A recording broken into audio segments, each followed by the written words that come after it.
So, here we are. This is it, guys. This is the end game. We all knew it was gonna come down to this. We all knew it was coming. I did Emily in Paris, I did Pretty Little Liars, I did Gossip Girl, I did Chilling Adventures of Sabrina, and we all know where I was going with this. At some point or another, I was gonna come for Riverdale. It was inevitable. Some might say it was the prophecy. And boy, do I have things to say. I genuinely feel like this show is a twisted inside joke between powerful people in Hollywood who dared themselves to make the worst show imaginable and just see how long they can keep getting away with it. But now it's been half of a decade and they just don't know what to do anymore. But I think it's time we sit down and have an honest conversation about this, because this has been going on for too long. And I have one thing to say. Riverdale is hilarious. Now hear me out. When I say Riverdale is hilarious, I don't mean it's an enjoyable show in essence. No. Oh god, no. No. Riverdale is funny because a show with the source material this iconic has no right to be this bad. And while I'm kinda mad at it for being so mediocre, I also think it's hilarious. And I'm not alone in this. Most people who watch Riverdale watch it because they genuinely enjoy witnessing how much of a train wreck it is. Because yeah, make no mistake, even the biggest fans of Riverdale will totally admit that the show is really bad. Hell, even the actors in Riverdale have been very outspoken about thinking the show is stupid and horribly written. Some have even gotten into very public Twitter fights with the writers of the show. Everyone is very aware that this is one of the worst things on television. Let's not fool ourselves here. How do you top the Gargoyle King for a villain this season? What can you possibly do? I mean, he's a pile of sticks. I don't think it's going to be that hard. That's fair. Riverdale is trash. But how did it get so bad? How did we get here? After all, the show looks kinda good. I've seen worse acting, and I'd even go as far as saying that the first season, while flawed, is pretty decent. So what happened? There is an argument of it being a CW show and the CW being the standard for mediocrity in TV, but other people will argue that even by the CW standard, Riverdale is worse than usual. And I agree with that. Why? Because I believe there is one very specific ingredient in the Riverdale recipe that makes it so goddamn awful. And that ingredient is Roberto Aguirre-Sacasa, the bane of my existence. I already talked about him a little bit in my Sabrina video, and I mentioned a few things about his work that bother me to no end, but believe me, that was only scratching the surface. You'll see. But before we do that, I want to take a quick moment to thank today's sponsor, Adam and Eve. You already know who it is. I don't even need to introduce them. Adam and Eve is the #1 adult online store in the world. Yeah, I introduced them anyway, because I'm cool like that. Now, if you don't know, the year 2021 marks the 50th anniversary of Adam and Eve, and right now, if you go to adamandeve.com and use code SPACE, you'll get 50% off of one item, and also, if you're in the US or Canada, you'll get free shipping. And hey, if you do end up getting yourself some stuff, you'll be contributing to a great cause, because 20% of their profit goes to fight the spread of HIV around the world, and that's pretty awesome. So thank you to Adam and Eve for sponsoring this video, and let's get back to Riverdale. So if you don't know, quick refresher, Roberto Aguirre-Sacasa is the creator of the Archieverse, which started in 2017. The Archieverse is composed of 3 shows, but that's not important because 2 of them have already been cancelled and nobody cares anymore. All you need to know is that the only show left standing in the Archieverse is Riverdale, and Roberto Aguirre-Sacasa is the showrunner. He's the guy who makes the decisions, he calls the shots. Oh, and for all the angry people who commented this on my last video, no, the CW's Nancy Drew is not a part of the Archieverse. It never was. I did not forget to mention it. It's just another show on the CW. Stop yelling at me. So our boy Rob here, believe it or not, used to be a writer for Marvel Comics. He notably wrote a lot of Fantastic Four. He wrote The Trials of Loki, Marvel Divas, the Spider-Man storyline in Civil War, Nightcrawler. Like, he's been around for a minute, and for all the criticism I have to give to his work, he has written some pretty popular comics. And eventually, he decided to make the move to films and television. Roberto loves romance, nostalgia, and quirky personalities. He also loves sexualizing underage characters in a way that feels a little bit too excessive and creepy. And more specifically, he seems to really enjoy putting them in BDSM scenarios, most likely with adults. No, like seriously, that's his thing.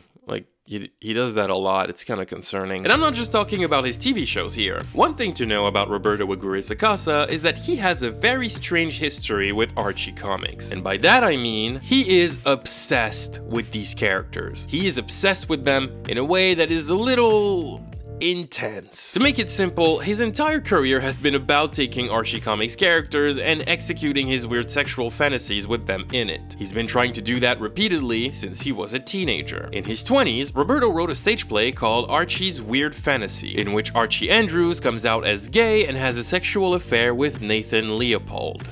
Yes, Nathan Leopold, the real-life murderer from the 1920s.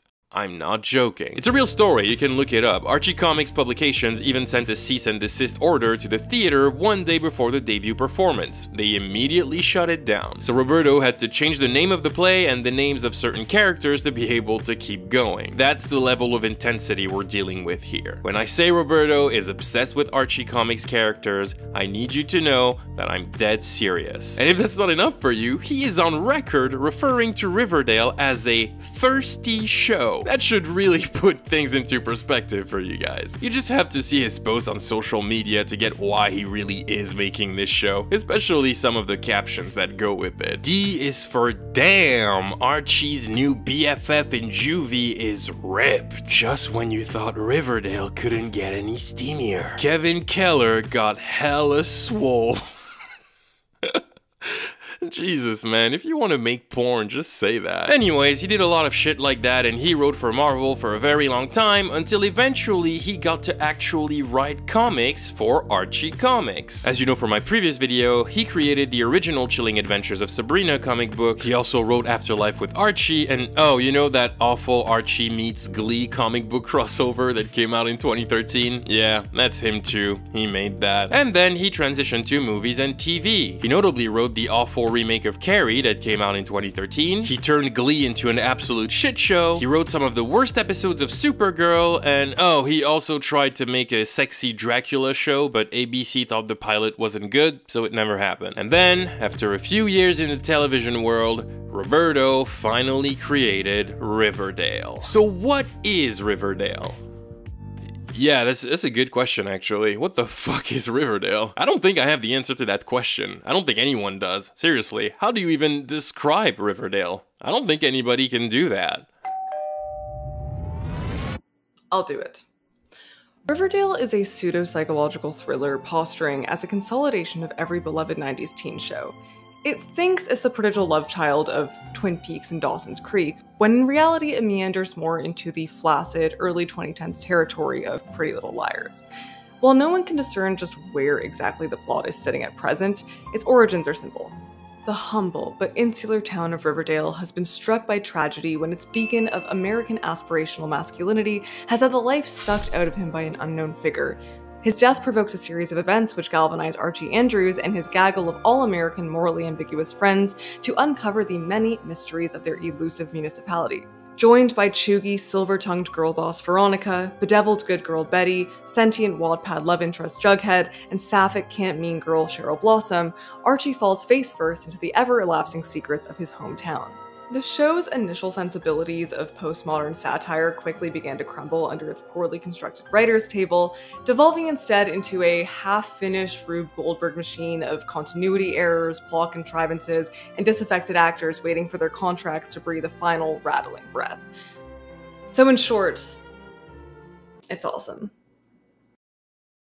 Well, yeah, you know, I was gonna say that. I was gonna say the exact same thing. So yeah, Riverdale is a bit of a crazy show. It's hard to explain how it functions because it never stays the same. It's a show that suffers from a bit of an identity crisis, and I can't really figure out if it's because it doesn't know what it wants to be, or on the contrary, because it wants to be everything at the same time. You'll see what I mean. Riverdale is just very confusing, and as you know, for me to dive into the show in a video, I first needed to rewatch it. it. See, I used to watch the show week to week when it was coming out, so I was having trouble remembering the events of the first 2 or 3 seasons because it's been like 4 years since the show started. I needed to refresh my memory and make sure that I had everything on lock. But that's an endeavor that can be quite challenging because at the time of making this video, the show has a total of 86 episodes. So going back to episode 1 felt a little daunting, and I knew I was gonna have to persevere with this one because, well,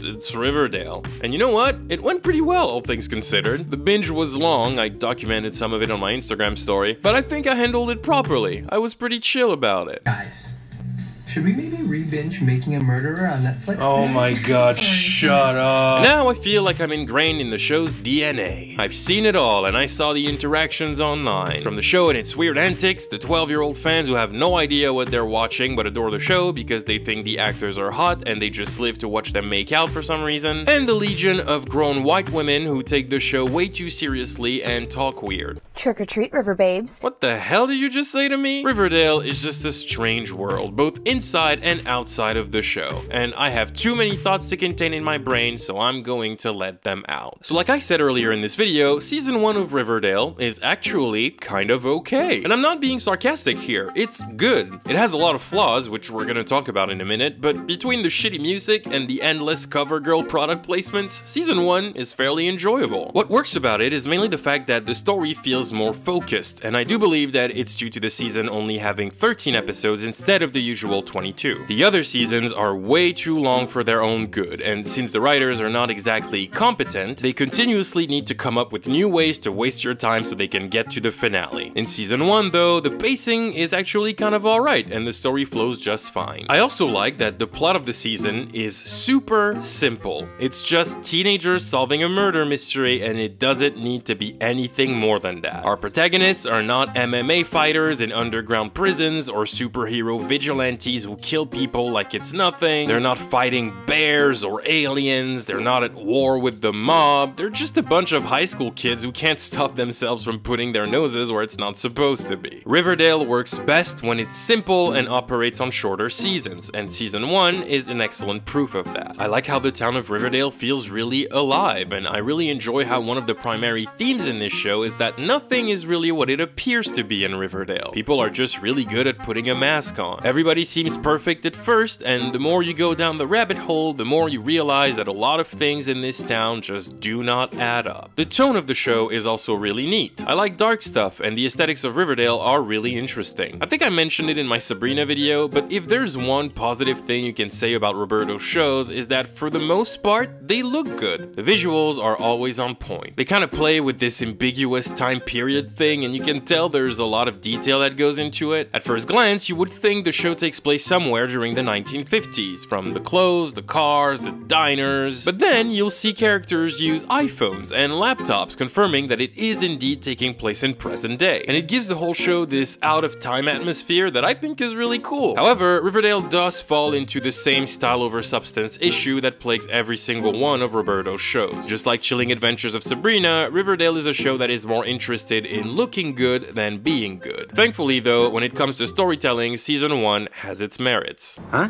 What? The mystery of season 1 is genuinely thrilling. There's a lot of useless shit that overshadows that story at times, but on its own, it's actually quite solid. I really like the progression of it, the reveals are clever, and this is the only time I'm gonna use the term clever to describe anything about Riverdale, so appreciate it while it's there. First learning that Jason didn't drown but was actually shot, then learning that he was planning on faking his death and leaving Riverdale on the very day he disappeared, and Cheryl was part of that plan, and then finding out he was planning to escape with Betty's sister Polly, and that they were engaged, which was weird because Polly was put in a mental facility after having a breakdown, and then we learned that she never really had a breakdown, but she was instead sent to another facility out of town because she's pregnant, and Betty's parents didn't want anybody to know about it. It was thrilling. Episode 12 of season 1 is easily one of the best episodes of the entire show. I think there's only one that beats it, but we'll talk about that episode at the end of the video. Episode 12 is the episode where most of the storylines storylines converge into one, and we finally get answers to a majority of the questions we've had since the very start. The lead up to the reveal of Clifford Blossom killing his own son is insanely effective. The scene where the twist happens is also really good, and overall, Riverdale never managed to pack as much tension as they did in that one episode. But not only did they do a fantastic job at giving us the identity of the killer, they also did very solid work when it comes to explaining why the killer did it, in revealing that the Blossom maple syrup empire was a front for a massive drug operation, and Jason was trying to run away because he was being forced to take over the family business. It was all really effective. They do go a little bit too far with the incest reveal. That was unnecessary, but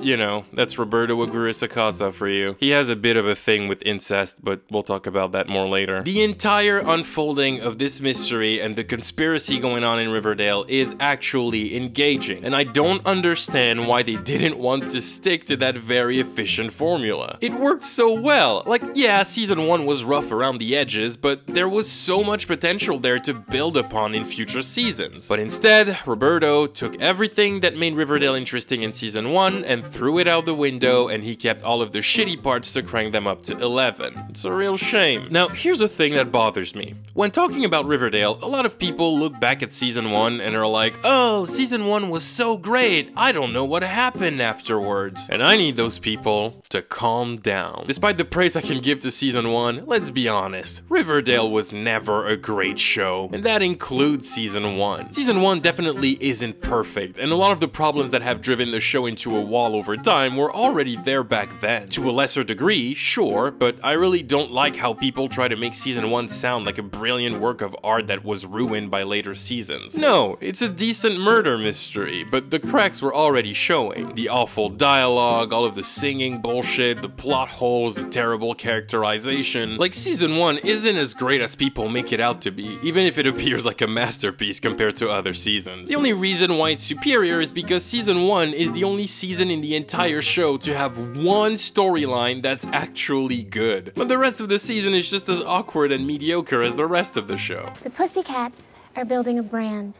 creating a signature look, okay? We're telling a story. Yikes. And one of the things that don't work with season 1 is that while the murder mystery is good, I don't think that it was efficient enough to carry a 13-episode season. Which makes sense because, if you don't know, Riverdale was originally developed as a movie, and it probably should have been a movie. I think the Jason Blossom mystery would have been 100 times more effective, because it would not have been bogged down by all the other nonsense storylines wasting your time. There's no way around it. Riverdale as a film would have been much better than a show. But aside from that and all the writing issues I mentioned earlier, yeah, season 1 of Riverdale is kinda cozy. Season 2 is where I, and most people, usually start to refer to Riverdale as a bad show. The first few episodes are still somewhat consistent with the first season, and at first, the Black Hood mystery set up in the season 1 finale is fairly intriguing. I remember people being very excited about it. But about 1/3 into the season, the show starts devolving into the historical mess of a TV series Riverdale is now known to be. It's also way too long. Oh my god, this show drags on forever and it feels so aimless, especially when it comes to the Black Hood storyline. My personal theory is that the writers had no idea who the Black Hood killer was when they introduced him in the show, because when you look at it, Hal Cooper being the Black Hood doesn't make any sense. It doesn't work, and I think the writers picked him just because it was a popular theory online. And that sucks because the Black Hood could have been such a great villain. Think about it. The idea of a serial killer who targets sinners with broken morals could have been really effective as a theme to explore for the entire season, because it kind of forces the audience to ask themselves what makes a bad person. Is it your actions? Your choices? Are you a bad person if you do drugs? Or if you have sex before marriage? How does the philosophy of the Black Hood work? If he only targets sinners, what is his limit? Can a good person still be a good person if they have made mistakes in the past? Can a person change and evolve into a better person despite mistakes that were made in the past? And does this killer take in consideration who his potential victims are now? Or are you a target the moment you've done something wrong, even if it was years ago? And if so, then is there such a thing as a good person? Is that possible? Thematically, the idea of the Black Hood is fascinating, but unfortunately, the show never really dives into that aspect of him. He's just a tall guy in a hood who kills people, and the the more episodes go by, the less the philosophy of targeting sinners actually remains. And then the season just kept getting worse and worse with every storyline introduced in the show, along with an impossible number of new characters that are all absolutely awful. The Black Hood, Penny Peabody, Sweet Pea,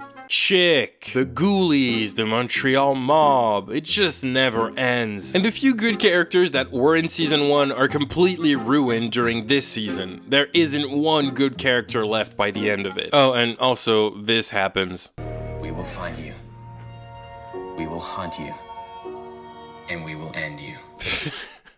Just imagine, in real life, there's a serial killer on the loose, people have died and shit, and a bunch of shirtless 16-year-olds upload a video to YouTube.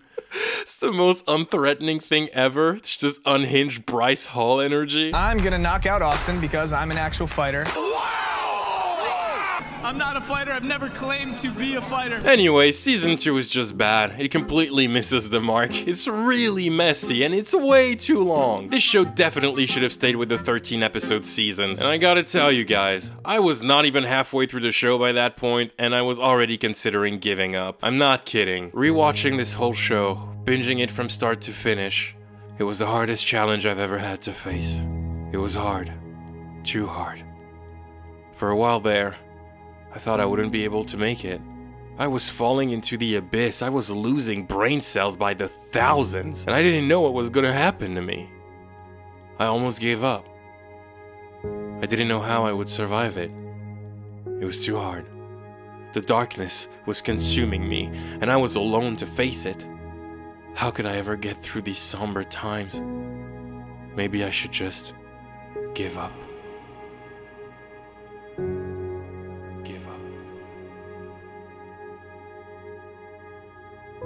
But then, somewhere beyond the darkness, a light came to me. A glimmer of hope. Someone to hold my hand. Someone to give me advice. To give me the strength to get back up and finish Riverdale against all odds. An angel. To help me through the tough times. Hello, Space Ninja. My name is Marisol Nichols. I play Hermione Lodge on Riverdale. I know something about tough times. I so know something about tough times. See, the problem is when you're going through tough times and people go to give you advice, you don't want to hear it. You don't want to hear that it's going to get better, that you'll eventually get through it and get to the other side and become stronger and learn from it and be able to use it to your advantage in some way. Because when you're going through the tough time, you don't want to hear any of it. So how about I throw that in there to the side, but then also what I do, particularly when I'm like really just thinking about whatever it is that I'm trying to get through, like thinking and thinking and thinking and just everything looks like shit, pardon my French, someone forces me to go take a walk. When you are upset and going through some stuff, it occupies your mind 24/7, and it's really hard to pop out of it. So when you walk and you start looking at life and you start looking at other things, it can pull that just off of you just for a little bit. And you get some relief. And sometimes even can pull you off of it and you can be like, oh my God, why don't I just do X, Y, and Z, or whatever it is. But I really do, I know it sounds simple, but it helps. And I wish you a lot of luck, Space Ninja. Words of wisdom for my fight. The heart of a warrior. And just like that, my courage came back to me. I went for a long walk to clean my head, and I returned home, ready to face the storm. I was determined. Invincible. In that moment, I had conviction.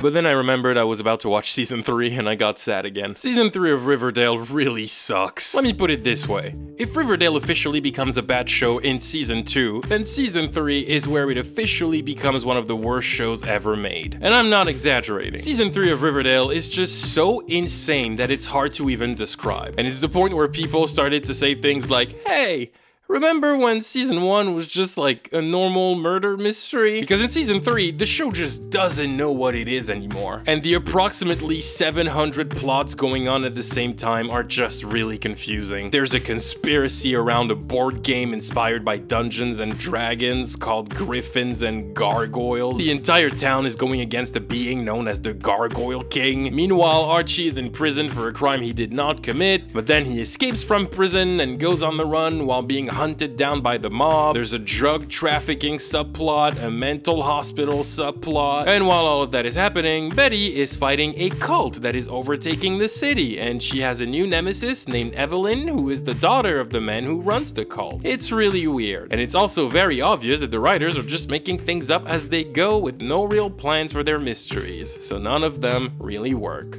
Also, floating babies. There's floating babies in this season. Season 3. What was up with Season 3? Magic, nigga?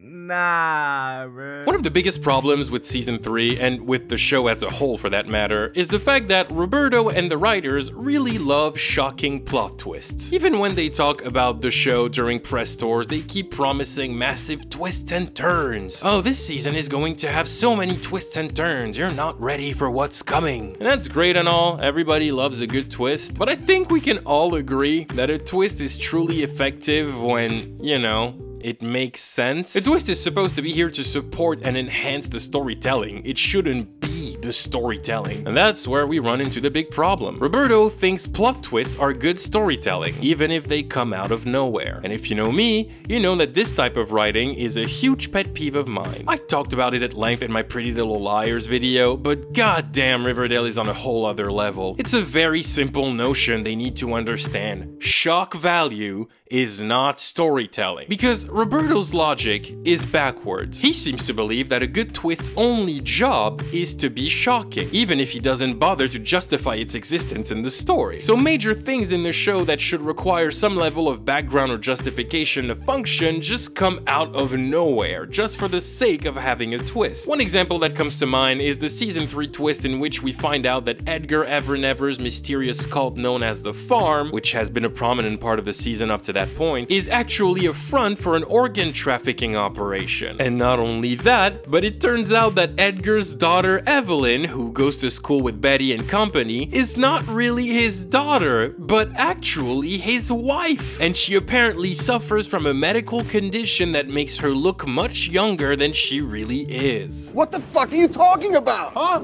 No, what the fuck are you? I'm not. This twist is not only random as hell, but it also never leads to anything that impacts the story. It's just here for the shock of that moment in the immediate present. And it creates a number of plot holes in key elements of the story that were presented to us prior to the twist. There's no foreshadowing, there's nothing that points to it being the case, and most of the functioning behind that trafficking is completely nonsensical and is not coherent with what we were told about the cult earlier in the season. In other words, it doesn't make sense, but it's shocking, so Roberto thinks it must be good. His twists do not serve the story in the slightest. They're only cheap devices made to fake a sense of excitement for the audience, and it falls flat because we have nothing to attach it to. I've said it before, but a good twist is surprising because of elements of the plot that were hidden in plain sight the entire time. And it works because you're like, wow, how did I not see this? The shock comes from the feeling of having been outsmarted by the story. They tricked you, they managed to flip your brain upside down, and the reveal forces you to think back and see the story in a completely new light because all the elements were there from the start. That's why people love the classic whodunit murder mysteries, because it's the perfect formula to build a powerful twist. It is literally designed to catch you off guard because you know the answer to the question is somewhere right in front of you. But Roberto's twists catch you off guard because, well, they come out of nowhere and they make no sense. It's surprising, but not in a good way. Roberto will just throw a twist at you for the sake of having a twist, because otherwise he doesn't know how to make his stories exciting. Every episode of Riverdale has like 3 or 4 or 5 very dramatic twists and turns that mean nothing. To the point where, after a while, nothing can get a reaction out of the audience, and like, I just forget major twists presented in the show after like 2 episodes because they literally don't matter. They just come and go and have zero impact on the story or the characters. Everything is just very empty. And that is actually the perfect term to describe Riverdale Season 3.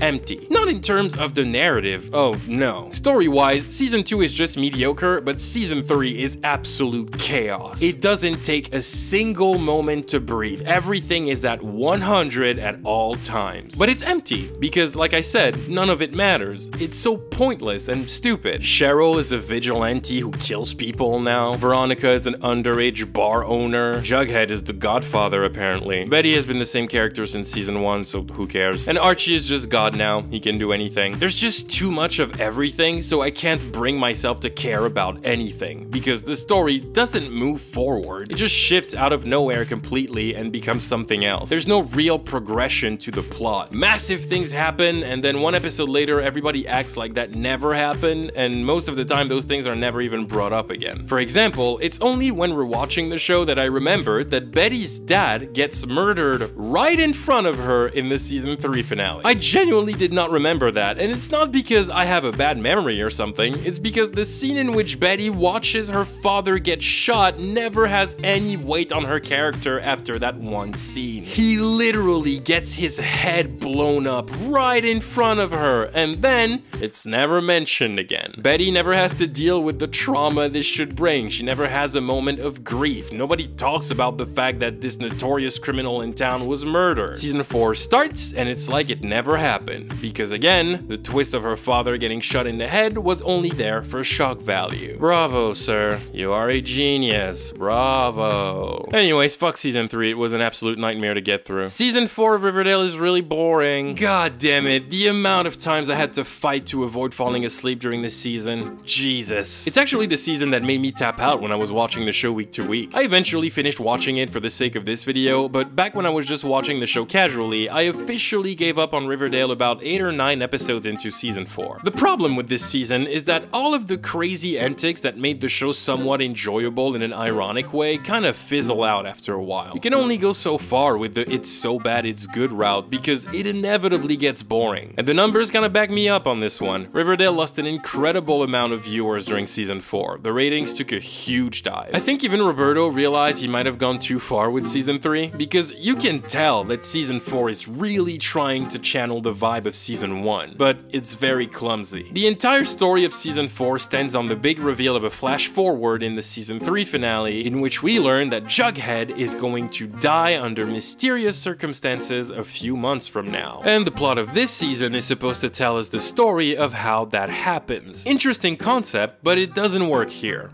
Why? Because we know he's not really dead, we're not stupid. Everybody and their moms know without the shadow of a doubt that Roberto in his writer's room would never actually have the balls to kill off a main character. So the fact that the entire tension of the season requires us to believe that Jughead will die is really stupid. And it makes the whole season kinda boring. It reminds me of the 3rd season of The Flash, where the entire tension of the season relied on the audience believing Iris was going to die in the finale. But it fell completely flat with the audience because no one believed it, so everyone just waited for months to get to the finale to watch as Iris inevitably escaped death, as everybody predicted. It was such a boring drag, but we'll talk about The Flash another time. This show deserves its own video. And believe me, I would have loved it if they had actually killed Jughead. That would have been insane, because it truly would have been unexpected. If they had actually banked on the idea that no one will believe he actually dies, but then they actually kill him, I would have been on the floor. I would have been forced to admit that Riverdale outsmarted all of us and the writers actually know what they're doing. That truly would have been a masterclass of subverting expectations. We would have all been defeated. But yeah, no, that's not what happens. He's definitely not dead. And the thing with that big season 4 mystery is that it wasn't the plan, like at all. They pulled that out of nowhere. It wasn't supposed to be the story. If you don't know what I'm talking about, the cast of Riverdale explained in an interview that the flash forward in the season 3 finale was originally supposed to have all 4 of the main characters in them. Archie, Betty, Veronica, and Jughead. But Jughead ended up not appearing in it because they shot the scene at 4 AM on a particularly freezing night, night, and Cole Sprouse just didn't want to do it. He literally refused to shoot the scene because he was cold and he didn't want to have to take his clothes off. So they had to improvise, and it created the whole Jughead is going to die mystery that became the big storyline of season 4. And as a result, they just had to awkwardly make things up as they went. Which isn't hard to believe because the mystery element of this season is just lifeless. It's not as dumb as the Gargoyle King and all that shit we saw in season 3. It definitely feels like a more legitimate intrigue, but it just put me to sleep. This entire season, Jughead is just trying to figure out why there have been murders around the identity of his favorite book author, which leads him to uncover a weird conspiracy in his new school that is somehow related to his grandfather. It already sounds a bit tedious on paper, but trust me when I say it's somehow even worse in practice. I just didn't have any feelings watching this season. I mean, except for that one death scene that I think stands out as one of the most hilariously random moments in Riverdale. I'm sorry, Jughead, that I couldn't help you.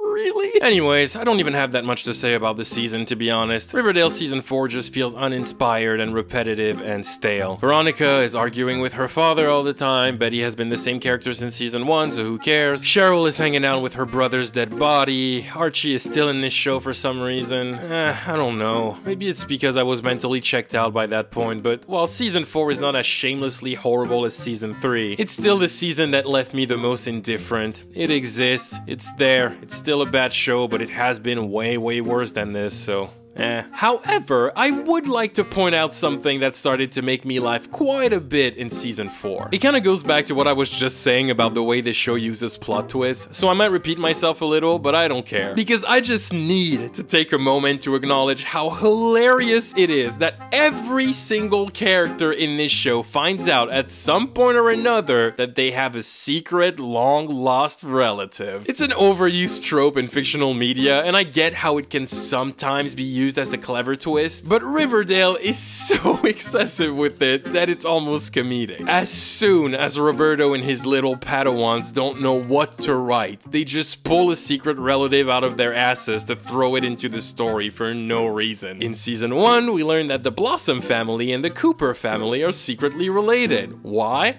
No reason, it's just there. In season 2, Cheryl finds out that her father had a secret twin brother who fled the family years ago. We also find out in season 2 that FP and Alice had a secret baby over 20 years ago, meaning that Jughead and Betty both share a secret half-brother. And you would think that this was it, but it's not. And in season 4, Archie finds out that his father also has a secret brother, and he only reveals himself to Archie when his father dies. But wait, there is more! Also in season 4, Cheryl finds out that she was actually a twin, but she supposedly ate her secret unborn twin brother in the womb. And in that same season, Veronica finds out that she has a secret older sister named Hermosa who has been working for their father in the shadows. And the funniest thing about that is that the show never really explains why these people are kept secret. They just appear out of nowhere, and there's just never an explanation as of why nobody knew they existed. Sometimes I can't believe the show is actually real. Like, can we just take a moment to take that in? Riverdale exists. Like, that, it's a thing. Is it just me? Doesn't that blow your mind? Whatever. And then there is season 5. Finally, a light at the end of the tunnel. Now, I should probably mention that season 5, at the time of recording this, is still ongoing. There are only 10 episodes out. The latest episode came out in March, after which the show had to go on an extended hiatus because they apparently had issues on set due to the COVID-19 pandemic, which sucks. That can't be easy on them. Now, season 5 of Riverdale was by far the most intriguing since season 1. And not just for me, for a lot of people. And that's because it was announced a few months before its release that season 5 would take place 7 years after the events of season 4. It's a pretty huge time jump, and essentially people got really intrigued by the idea of the show reintroducing all of the characters we know as adults. There was a lot of talk about it online actually, and a lot of people seemed to believe that the time jump was going to serve as a soft reboot for the show, in an effort to make it better and fix the massive issues that were created by the sheer mediocrity of the last 3 seasons. In other words, people saw season 5 5 as a perfect occasion to save Riverdale, an opportunity to improve drastically and right the ship. Because the power of a time jump in a story is really effective if used properly. Usually, time jumps are a way to shift the status quo. You can change all of the circumstances around the story. The characters will be different, there's a lot of history now that we don't know about, and it can create interesting mysteries. It's a perfect way to start a new story and to revamp the character development, and for Riverdale, a time jump was a golden ticket to get the show out of its own misery and incoherence. So people actually allowed themselves to get excited for season 5, even those who had given up on the show a long time ago. And in typical Riverdale fashion, the show let everyone down.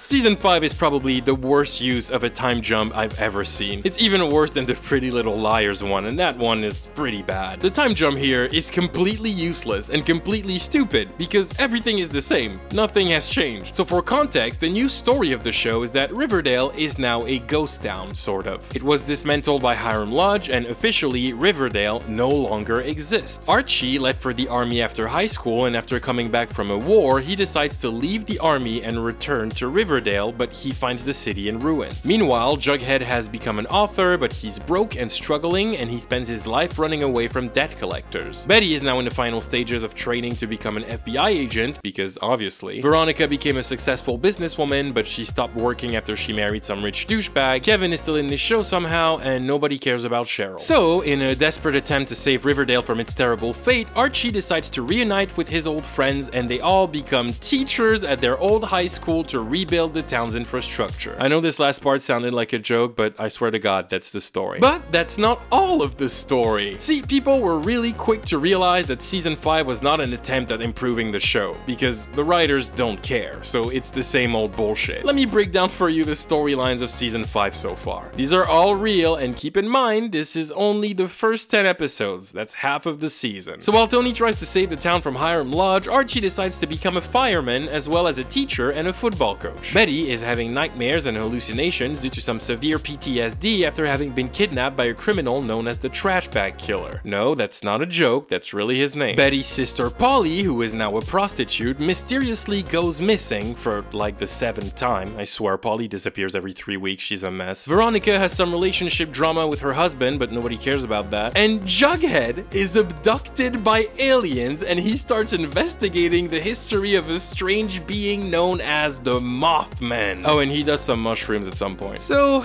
yeah. Despite all of the hope there was, season 5 turned out to be business as usual for Riverdale. The characters are 7 years older, but they're the exact same. They haven't changed or grown or anything. They look the same, they act the same, they talk the same. The time jump is just completely unnecessary. And this season is just as boring as the previous one. It is so painfully uninteresting. The show has never felt this tired. You can feel it reaching to try and hold on to its audience, but season 5 is revealing itself to be the last straw for a number of people. The show has been losing viewership at an insanely rapid rate over the last 2 seasons, and I think the few people who still manage to find the show fun for its absolute stupidity are starting to be a little tired of it. And seeing the conversations online, it seems like many people are even less motivated to keep watching because the show was renewed for a 6th season, which means another 22 episodes of this bullshit, and folks are just done with it. I get it. Like I said, Riverdale is a joke that has already been going on for way too long, and when you keep repeating a joke too many times, eventually not a single person will still find it funny. The show really feels at the end of its rope. It's kinda sad, and I don't know why they keep going. But season 5 is coming back in August for its 2nd part, and at this point I wouldn't be surprised if I hear that Archie boxed Thanos in space. And that is where we are with Roberto's weird creature that we call Riverdale. Now I gotta say, Roberto confuses the hell out of me. Everyone hates his shows. Most of his projects have been cancelled because people just weren't watching them. He couldn't tell a coherent story to save his own life, but he somehow keeps being handed major properties that have been beloved for decades. And he gets to do whatever the fuck he wants with them. Seriously, a few months back it was announced that he's rebooting both True Blood and Pretty Little Liars for HBO Max. They just gave that to him. And okay, it's not that I'm against the idea of rebooting these shows, but Why him? That doesn't make any sense to me. Why would you give it to him? And now, I know what you're thinking. You're thinking, the friendly space ninja, do tell us, how is Roberto so bad at his job? Well, I'm gonna tell you. Number one, telling a story that doesn't have a plot. The biggest problem with how Roberto tells a story is that the story itself is not a priority at all to him. Roberto doesn't give a single fuck about being coherent with what he's writing. He doesn't care. And that goes for the plot and the characters. Character development does not exist in Roberto's world, and he also doesn't care about making his characters consistent. We're gonna talk about her later. One of the most jarring things in Riverdale is how the characters' personalities will just shift in between scenes, and they act completely different depending on what that specific scene needs them to do. There is no integrity or substance in any of them, and that's because his characters are not written to make sense. Most of the time, these characters are liked because they happen to be played by charismatic and super attractive actors, and young audiences that are obsessed with ship culture just want to watch them make out. The reason why this problem exists with Roberto is that he doesn't even seem that interested in actually adapting these properties. It feels like he just wants to make his wacky shows, but the only way he can get people to watch them is if iconic characters are in it, because no one actually trusts him to tell a good story. Riverdale has absolutely nothing to do with Archie Comics. I mean, sure, the characters are there, but aside from sharing a name and some vague physical features, they also have nothing to do with the source material. Like, Jughead in the comics is not this grim, homeless emo dude at the head of a biker gang who solves crimes with his girlfriend and aspires to become a writer. He's just kind of a goofy kid who eats burgers all day long and chills with his friends. He's also famously asexual in the comics, and if you talk to him about pleasure, he's probably gonna think you're talking about food, because that's the only thing he cares about. And now you're like, well, looks like that method worked out super well for Roberto. I mean, look at Riverdale, it's super successful. Which, okay, but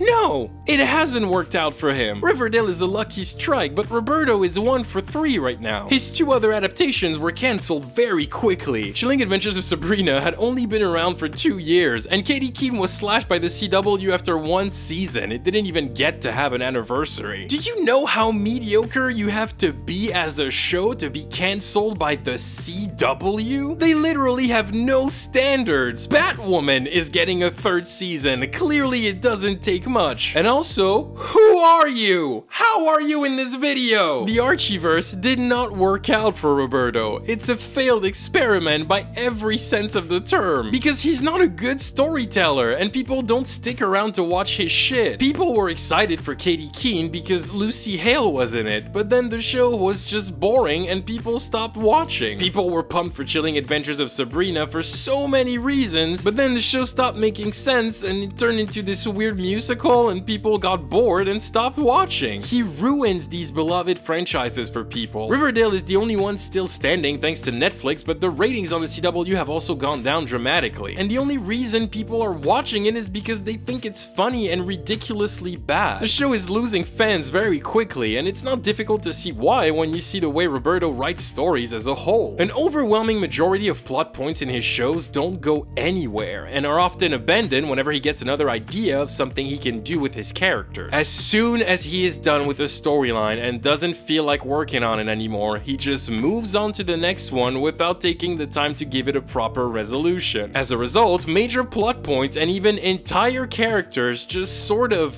disappear from the show without having an arc coming to an end, and you're supposed to pretend like they were never there, I guess? Like, where the fuck is Ethel? The issue with this is that because of all these shortcomings, Riverdale has a hard time keeping its stories interesting, and in order to trick the audience into thinking what they're watching is thrilling, Roberto reverts back to the cheap trick of random plot twists like we talked about earlier, which is one of the laziest storytelling devices ever known to fictional media. Pretty Little Liars fell victim to that and never recovered from it. It's simple. If you want your story to be interesting, maybe just put some effort into it for once, Roberto. Just try. And by putting some effort into it, I don't mean having more shirtless characters on screen. That's also not storytelling, which actually leads me to my next point. Number 2, everything can be sexual if you're creepy enough. This is a problem I've had with Riverdale since the very start. I joked earlier about Roberto being obsessed with teenagers and sexual situations, but it was only half a joke. Everything in Riverdale is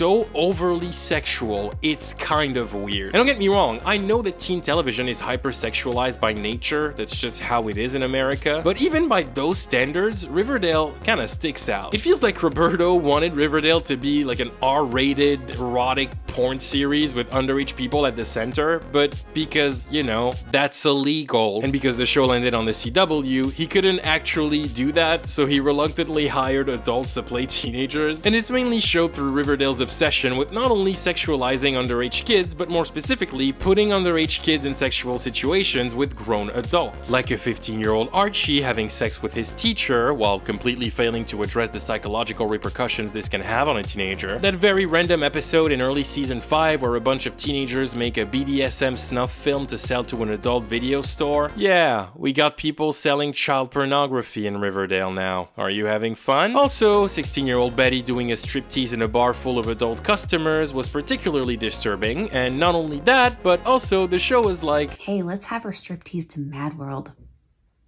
Because that's a solid choice of a song. Oh, and if that's not enough, Betty also ends up becoming an erotic cam girl online. Yeah, we also have underage sex workers in Riverdale now. Are you having fun? And Roberto really goes out of his way to try and make it look hot. And to him, the more inappropriate, the better. There's a scene in season 3 where Betty has this interaction with an adult that is just weirdly sexual for no reason. Why don't you take off your shirt? Betty, I want to see your tattoos. Does that satisfy you?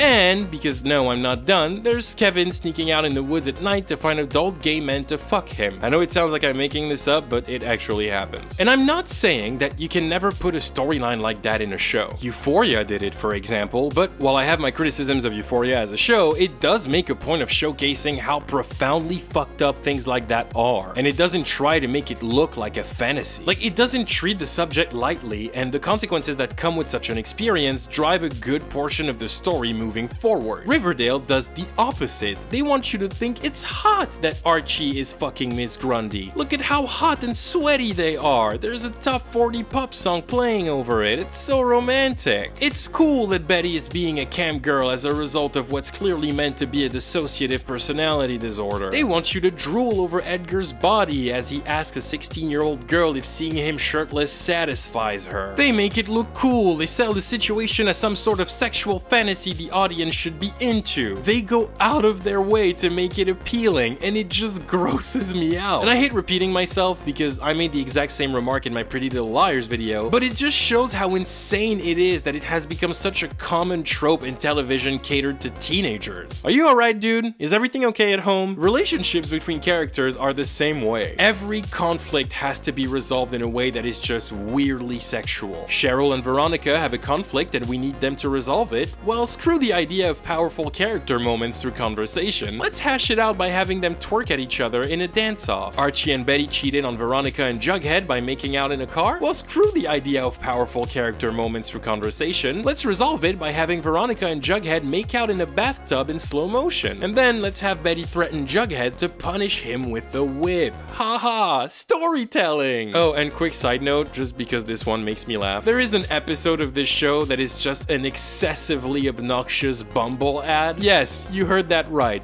Bumble, the dating app. Hey, Reg, you busy? Nah, just swiping on Bumble, praying that the future Mrs. Mantle is within a 30-mile radius. I'm not talking about cruising. I'm talking about Bumble. Look, I'm sure you can find a well-adjusted, handsome, out and proud fella here. The truth is, love doesn't come easily to me these days. Or does it? I was dying laughing in front of those sequences. It's so funny. And for the life of me, I cannot understand how Bumble approved these scenes. Because Bumble is a dating app for adults. It is legally obligated to only provide service to people that are 18 or older. But all of the characters we see using the app in the episode are underage. What the hell? Is there not one thing, Just one thing you guys can get right. And finally, like I said earlier, Roberto has a thing with incest. He really likes it. I think he finds it sexy. The show hints at the relationship between Cheryl and her twin brother Jason as being somewhat incestuous. And that's not me reading into things, by the way. Season 1 has a scene where Veronica literally says out loud that Cheryl might have been in love with her brother. Everyone knows how much I loved my brother. Exactly. But did you love him maybe in ways that a sister shouldn't love a brother? Polly and Jason sleep together and they have kids, and then it's revealed they were cousins the entire time. Oh, and then a therapist tells Veronica in a very suggestive way that she might be obsessed with her own father. So there is that. Those things are never expanded upon, by the way. They're just dropped in the show to be there, and then no one mentions it ever again. So yay, have fun watching the show, guys. Number 3, dialogue bad. This one is kind of self-explanatory, and I'm not even going to talk about it. I'm just going to show you a compilation of the worst lines of dialogue in the show. And if you've never watched the show, please know that what you are about to see is what a good 95% of the dialogue in the show is like. And the other 5% may or may not have gone to Trisha Paytas. Enjoy! In case you haven't noticed, I'm weird. I'm a weirdo. I don't fit in. And I don't want to fit in. Have you ever seen me without this stupid hat on? That's weird. If we're not careful, our next play could be our last. I don't need you to mob-splain what's best for my family. Yeah? So? I self-identify as a loner. It's nothing personal.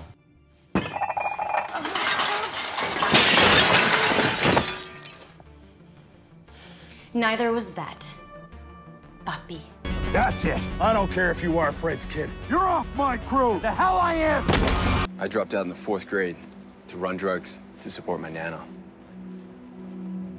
That means you haven't known the triumphs and defeats, the epic highs and lows of high school football. You don't know the first thing about boxing. You'd be surprised by what I know about hot, shirtless, muscular bruisers. Wait, so these are your bitches? I beg your misogynistic pardon? I miss all that adrenaline.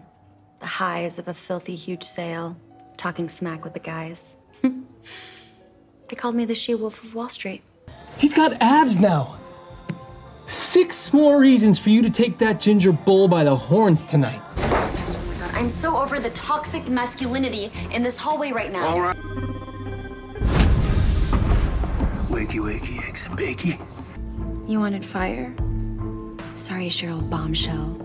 My specialty's ice. Is that enough? Did you have enough? Oh, and if you'd like to see more, there's like a million compilations on YouTube, usually known as Riverdale crack. Because yes, the show is so bad that it created a new kind of memes. This is where we're at. Roberto is notorious for the atrocious dialogue in his shows, and at this point, it almost feels like he's doing it on purpose.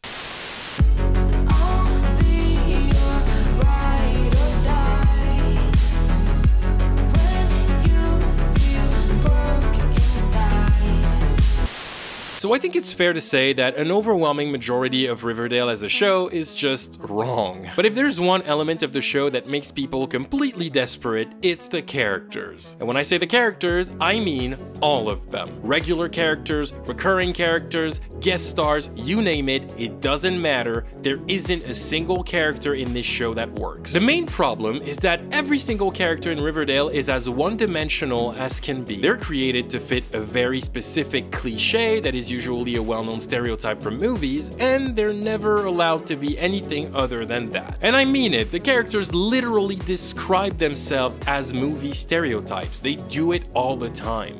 You're the perfect girl next door. I hate that word. I'm the damaged loner outsider from the wrong side of the tracks. Don't worry, you may be a stock character from a 90s teen movie, but I'm not. And because Roberto is so hell-bent on having them be these specific cliches, the characters are never given a chance to grow into something else, and they're stuck into a personality that cannot be moved by the story. It's part of this little phenomenon I like to call bad writing. You see, people on the internet often say that phrase that you've probably heard before. They say, there is no such thing as good acting in Riverdale. And surprisingly enough, I disagree. The acting is not the problem in Riverdale. I mean, sure, there are some awkward moments of atrocious performances, performances, don't get me wrong, but I genuinely believe all of these actors are perfectly capable of giving solid performances if given writing that allows them to do so. But they're stuck in a storm of awful character writing and terrible dialogue that just cannot work. Hashtag free the Riverdale cast, let's get it trending on Twitter. But it's really crazy to see how the actors on Riverdale all have the worst reputations as performers because of the show. It's kinda sad. KJ Apa is not a bad actor. Lili Reinhart has proven herself to be quite talented. Marisol Nichols is an absolute legend, and you would be completely insane to even insinuate that Machen Amick is a bad actress. Skeet Ulrich, Casey Scott, Sarah Desjardins, Luke Perry, they're all really solid actors. They're not the problem here. I don't even think Meryl Streep could make the Riverdale dialogue sound good, nor could she make any of the characters likable. Because the biggest problem with the characters of Riverdale is the exact same problem that killed the show itself. And what is Riverdale's biggest problem? Riverdale's biggest problem is inconsistency. Correct. And inconsistency is a theme that repeats itself in every single character in the show. You'll see. Let's break them down. Archie Andrews. Okay, so this feels like the right place to start. One of the biggest problems I've had with Riverdale from season 1 is a problem that still bothers me now in season 5. And that problem is, I don't understand why Archie is the main character of this show. Now, yes, Riverdale is an ensemble, but like I said in my Pretty Little Liars video, I've always been of the opinion that ensemble shows still have a main character in front of everybody else. Archie is the guy. The show is adapted from a property known as Archie Comics. He's always been the main character of the universe, he's always the one dominating the posters, and he's a staple of American pop culture. You would think that he would be a huge part of the story, but for some reason, the writers always decide to put Archie in storylines that are completely separate from the other characters. It's a problem that is still present in later seasons, but it's especially distracting in season 1. He's not even a part of the main plot until way past the half point of the season, yet Archie has an insurmountable amount of screen time in every episode. He's always front and center, but he's never a part of the main story. Literally, everyone is trying to solve a major murder in town, and Archie, the main character of this show, spends the first 9 episodes moping around trying to figure out if he wants to be a musician or a football player. He is such a boring character, and if it wasn't for KJ Apa's natural likability as an actor and the fact that he's too hot for his own good, I don't think anyone would care for him. The show tries really hard to make you believe Archie is a good boy, a man with stand-up human values. He is the purest being on this planet, the angel of Riverdale. He definitely never does anything that's absolutely insane. No, never. Archie is a golden retriever in human form. I mean, you know, he did blow up cars, pulled out a gun on some guys, started a gang, joined a mob, cheated on his girlfriend with their best friend twice, became a trigger-happy renegade who got a kick out of beating people up in the streets at night, abandoned his juvie cellmates after escaping prison and causing absolute chaos, and overall just being an incredibly selfish person who never thinks about how his actions will affect others. But aside from that, he's pure. Oh my god, such a good boy, such a sweet soul. And I firmly believe that all of those issues come from the fact that Archie is not really a character. Remember, Roberto's only goal with these Archie Comics characters is to be able to bring his weird sexual fantasies with them to life. And Archie is the perfect example of that. Even though that's the case with every character in this show, he's the one that makes it the most obvious. Archie is not a character. He's a thirst trap. Every storyline he is given is a very lame excuse for Roberto to over-sexualize him, and it's really hard not to notice it. Archie doesn't become a boxer or a vigilante because it makes sense for his character or because it's going to provide a level of character development for his arc. No, he has those storylines because Roberto thinks it's hot when Archie is shirtless, sweaty, and bloody. So he writes things for him that will give him an excuse to do that in every episode. Archie is a porn character, but without the porn. He's done it all. The sexy construction worker, the sexy football player, the sexy boxer, the sexy inmate, the sexy car cleaner, the sexy vigilante, they did this one 3 times, the sexy military man, the sexy firefighter. He feels like Roberto just looks at his adult calendar when he needs to figure out what to do with Archie this season, and he just writes down the first thing he sees. Sexy lumberjack? Okay, sure, but then let's have him get bodied by a bear so we can get back to the boxer thing. But this time, he has a sexy scar. Dude, what the hell happened? How'd you get those scars? was attacked by a bear. What? You serious? You were attacked by a friggin' bear? Damn. Everything about Archie is about him being sexualized, even down to how other characters speak of him. Even in the pilot, the first time we see Archie in this show is when Betty and Kevin are spying on him through the window like absolute creeps, and Kevin goes on and on about how Archie got ripped and is super hot now. Later, Josie refers to Archie as Justin Gingerlake. Veronica drools over Archie and calls him the red-headed Ansel Elgort in the very next scene. Cheryl refers to him as the Ginger Stallion, and Betty literally tells Archie that her biggest dream is for them to be a power couple. All of that in the pilot. In fact, Betty's entire storyline in the first part of season 1 is literally her not being able to get over the fact that Archie is not in love with her and being mad at him for that. Veronica's first storyline is being stuck between wanting to fuck Archie and wanting to be friends with Betty and knowing that she can't have both. They beat you over the head with that message constantly. They really want you to know that there isn't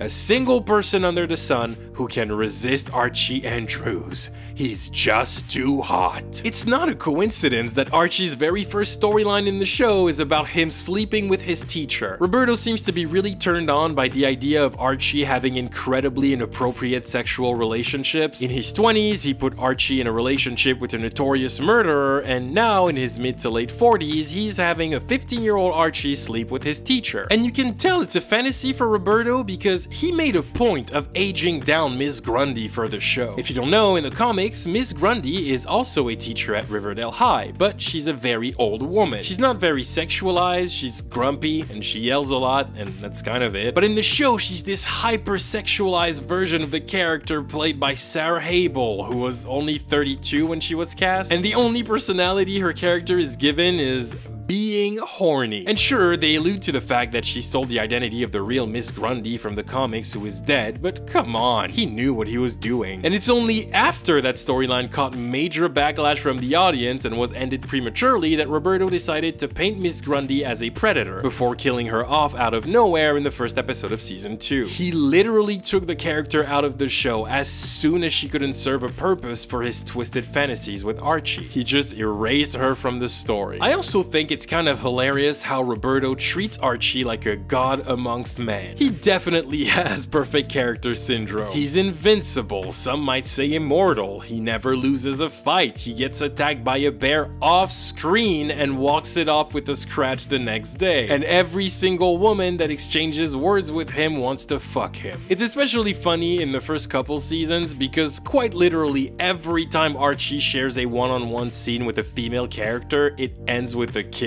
But like, it happens so often that you start to wonder if it was just an inside joke between the writers. Archie has immediate sexual tension with every female he encounters. Doesn't matter if she's a teenager or an adult. At this point, I wouldn't even be surprised if Roberto throws Archie in a romantic storyline with his own mom. And this is why Archie doesn't work as a character. He's a fantasy first and foremost. Everyone online complains that he never really had an arc or any growth or anything that makes a character. And that's because Roberto doesn't give a shit about that. His only priority with Archie is finding out what porn scenario he can throw him in this season to satisfy his kink. That is the only purpose Archie has and the only purpose he will ever have. He will never improve, he will never make sense, and he will never stop being frustrating to you if you keep perceiving him as a character. And this right there is the most important thing to remember about Roberto. He doesn't give a fuck about the audience. He's not making Riverdale for fans of Archie Comics. Hell, he's not even making Riverdale for fans of Riverdale. He doesn't care about them. He's doing it for himself. And Archie is the proof of that. He's not really the show's protagonist. He's just Roberto's sex toy.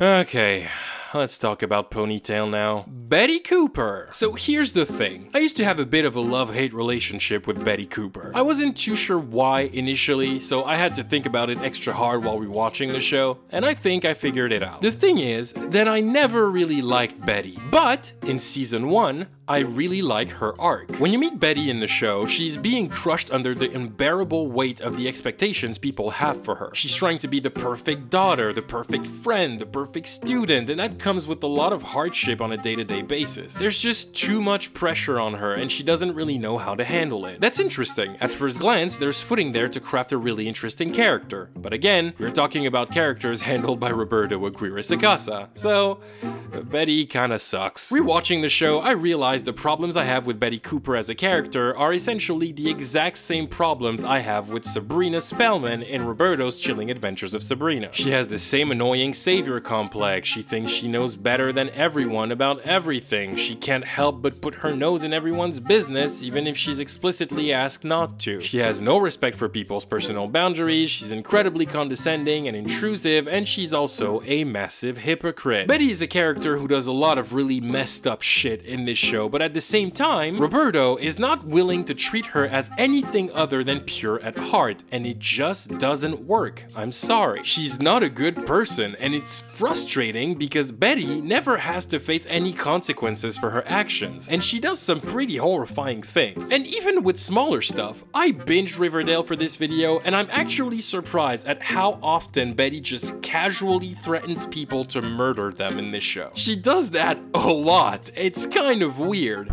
Get out of my house. Not until you tell me. Get the hell out of my house before I kill you. The truth, Chuck, or so help me, I will boil you alive. Because if you do, Evelyn, I will kill you. And if you don't believe me, ask around. I got the Black Hood. And you know what they all have in common? They're dead.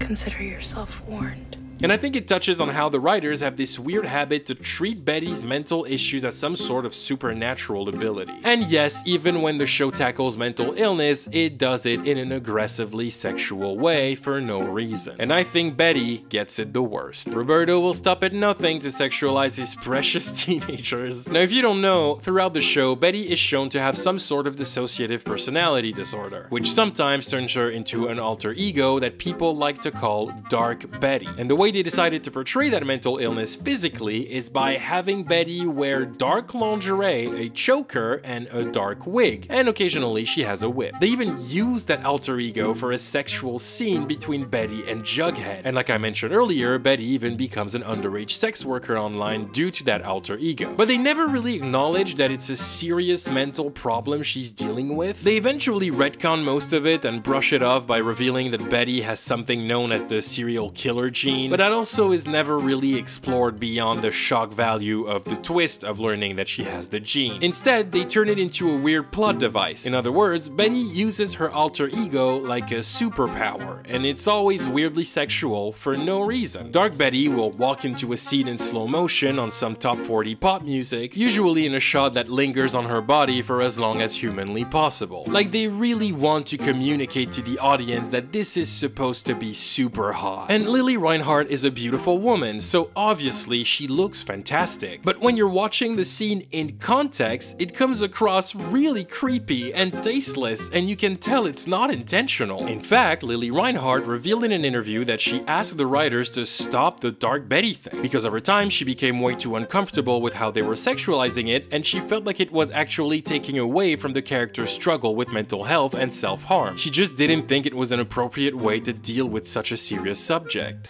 I think there was some, people were calling Dark Betty and just imagining Betty in a wig and lingerie, and that's really not what it was. And now I think of Dark Betty as just when she has when her rage and anxiety from inside kind of just overflows. It's not the wig and it's not the outfits or the being a cam girl.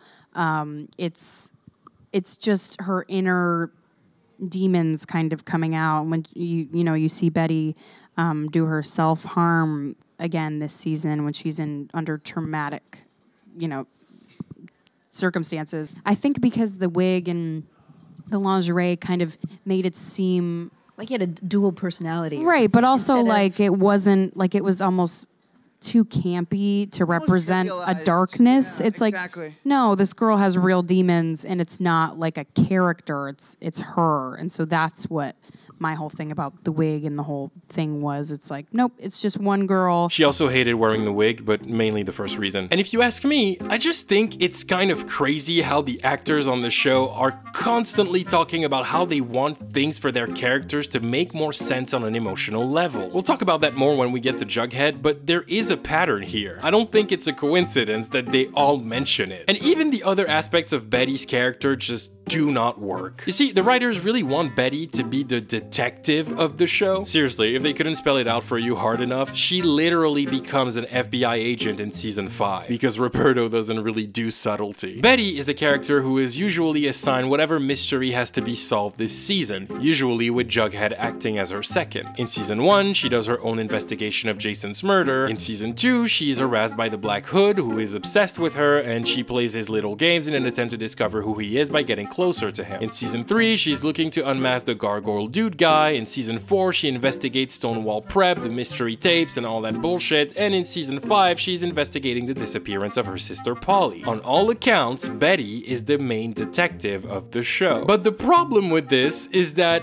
Betty is not as smart as this show wants you to think she is. They really want you to see her as the girl who is so smart she could outdo any detective on any case. She's Batman, she's Sherlock Holmes. But her actions in the show do not reflect that at all. She does the stupidest things throughout the seasons, and there are moments where you just want to scream at her through the screen. There's this episode in season 2 where Chick and her mom kill a dude who came to hurt Chick, and they're trying to cover it up and get rid of the body, and Betty decides to take the victim's phone, and she goes to Pop's diner, sits at a table, turns on the phone, and starts calling random people in the contact list for no reason with the victim's phone. She just starts dialing numbers. It's just so stupid. But the show frames it as Betty being intelligent, doing her detective work. But like, who in their right mind would ever... No, you know what?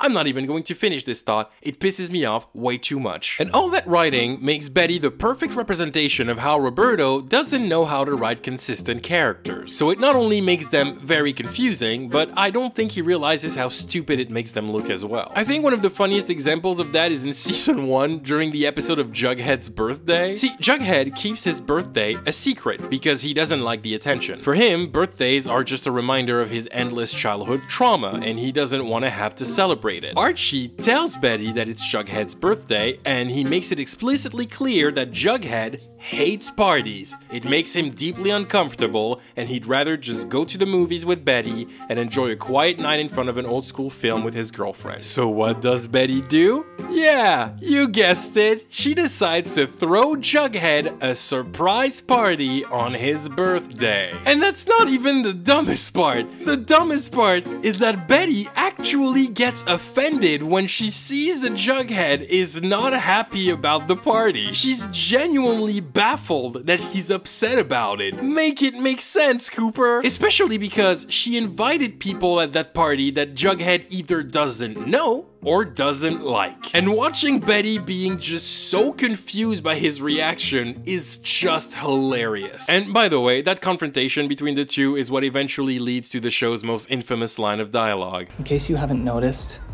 I'm weird. I'm a weirdo. And yes, the line is notoriously awful, but I know a lot of people who have seen that sequence only know it out of context. But it's important to know that within the context of the scene, Jughead is actually making a lot of sense here, and he's kinda right.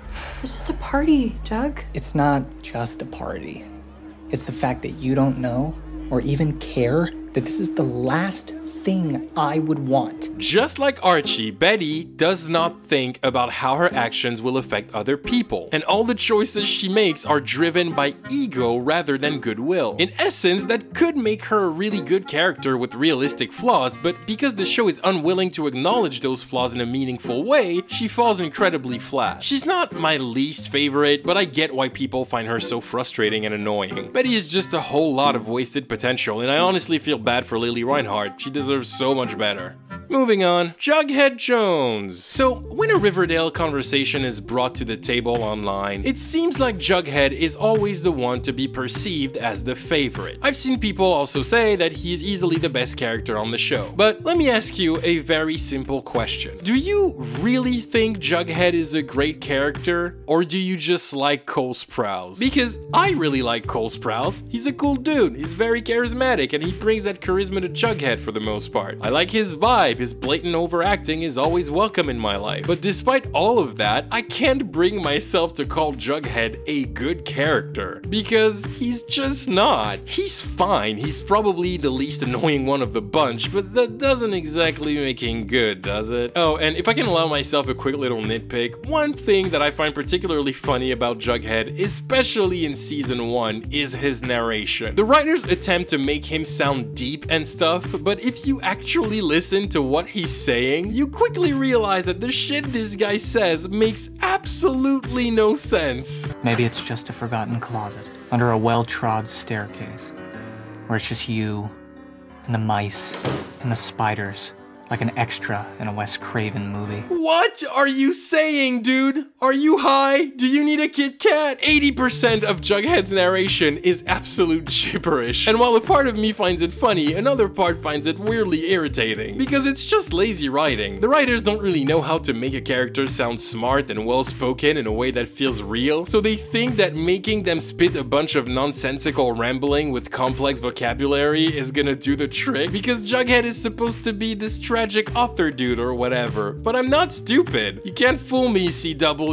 This shit doesn't mean anything. And the mysterious music in the background is not going to convince me otherwise. But awkward narration apart, I surprisingly don't have a lot of things to say about Jughead. He's the most straightforward character in the show. What you see is what you get. If you take away Cole Sprouse's unique charisma, you quickly realize that the character is pretty empty. He's just the stereotypical broody hipster who is too dark for the world, and that's it. That's pretty much his entire character. Aside from the crown beanie that he wears, all of his character traits from the comics were deleted for this adaptation. I mean, yes, his constant desire for burgers is mentioned in a throwaway line in the first episode of season 2, but that's the most we get out of it. I will say that Jughead's arc in season 1 is pretty interesting on the surface. More specifically, his relationship with his dad is interesting. FP being this broken alcoholic who struggles to make ends meet because he can't get over his breakup with Jughead's mom was really solid. And the reveal that Jughead became homeless as a result was really fascinating, and it gave us some pretty good moments in the season. Jughead knows his father is toxic and he wants to keep his distance, but at the same time, he can't bring himself to fully give up on him. And on the other side, FP is torn between a life of crime and his desire to be a better father for his children. Seeing him struggle to fight back against his addiction and trying to pick himself back up is honestly pretty good. It's one of the aspects of the first season that I really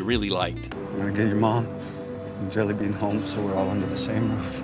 But I just need a little time to do that. Not a lot, not long, a month, 2 at the most. A lot of people are mad that Jughead is really just an emo kid with zero personality in this show, and I get it. Reinventing a character at that scale should have come with some level of substance from the writers, and while there were some hints of substance in season 1, that quickly disappeared in future seasons. Jughead is as flat as it gets as a character, which sucks because the way he's built as this bad boy and son of a gang's leader could have made for great characterization and fantastic storylines. The reason we didn't get that though is that the reinvention of Jughead has absolutely nothing to do with the story or the character development it could bring him. No, it's all about making him sexy. Jughead is a dark and broody, mysterious man, a lone wolf, but he's sexy. Because everything on Riverdale is about being sexy. I mean, hell, why do you think Roberto decided to erase Jughead's asexuality from the show? Is it because he has a problem with asexuals? No, it's because if Jughead is asexual, Roberto doesn't have a way to sexualize him for his own pleasure. So he would rather take away his asexuality to give him hot scenes with Betty and company, rather than give the community solid representation through an iconic character who is canonically asexual. Roberto can talk all he wants about prioritizing representation in his shows, but the truth of the matter is, if he can't sexualize that representation on screen, he doesn't care about it and he has no problem erasing it. But yeah, I don't know, Jughead never really changes as a character. It's always just more of the same with him, and I don't really mind it, to be honest. He's boring as hell, but I like Cole Sprouse, so I'll take what I can get. Long story short, this show doesn't work, but it would be even worse if Jughead wasn't there, so that has to be worth something, I guess, right? Right?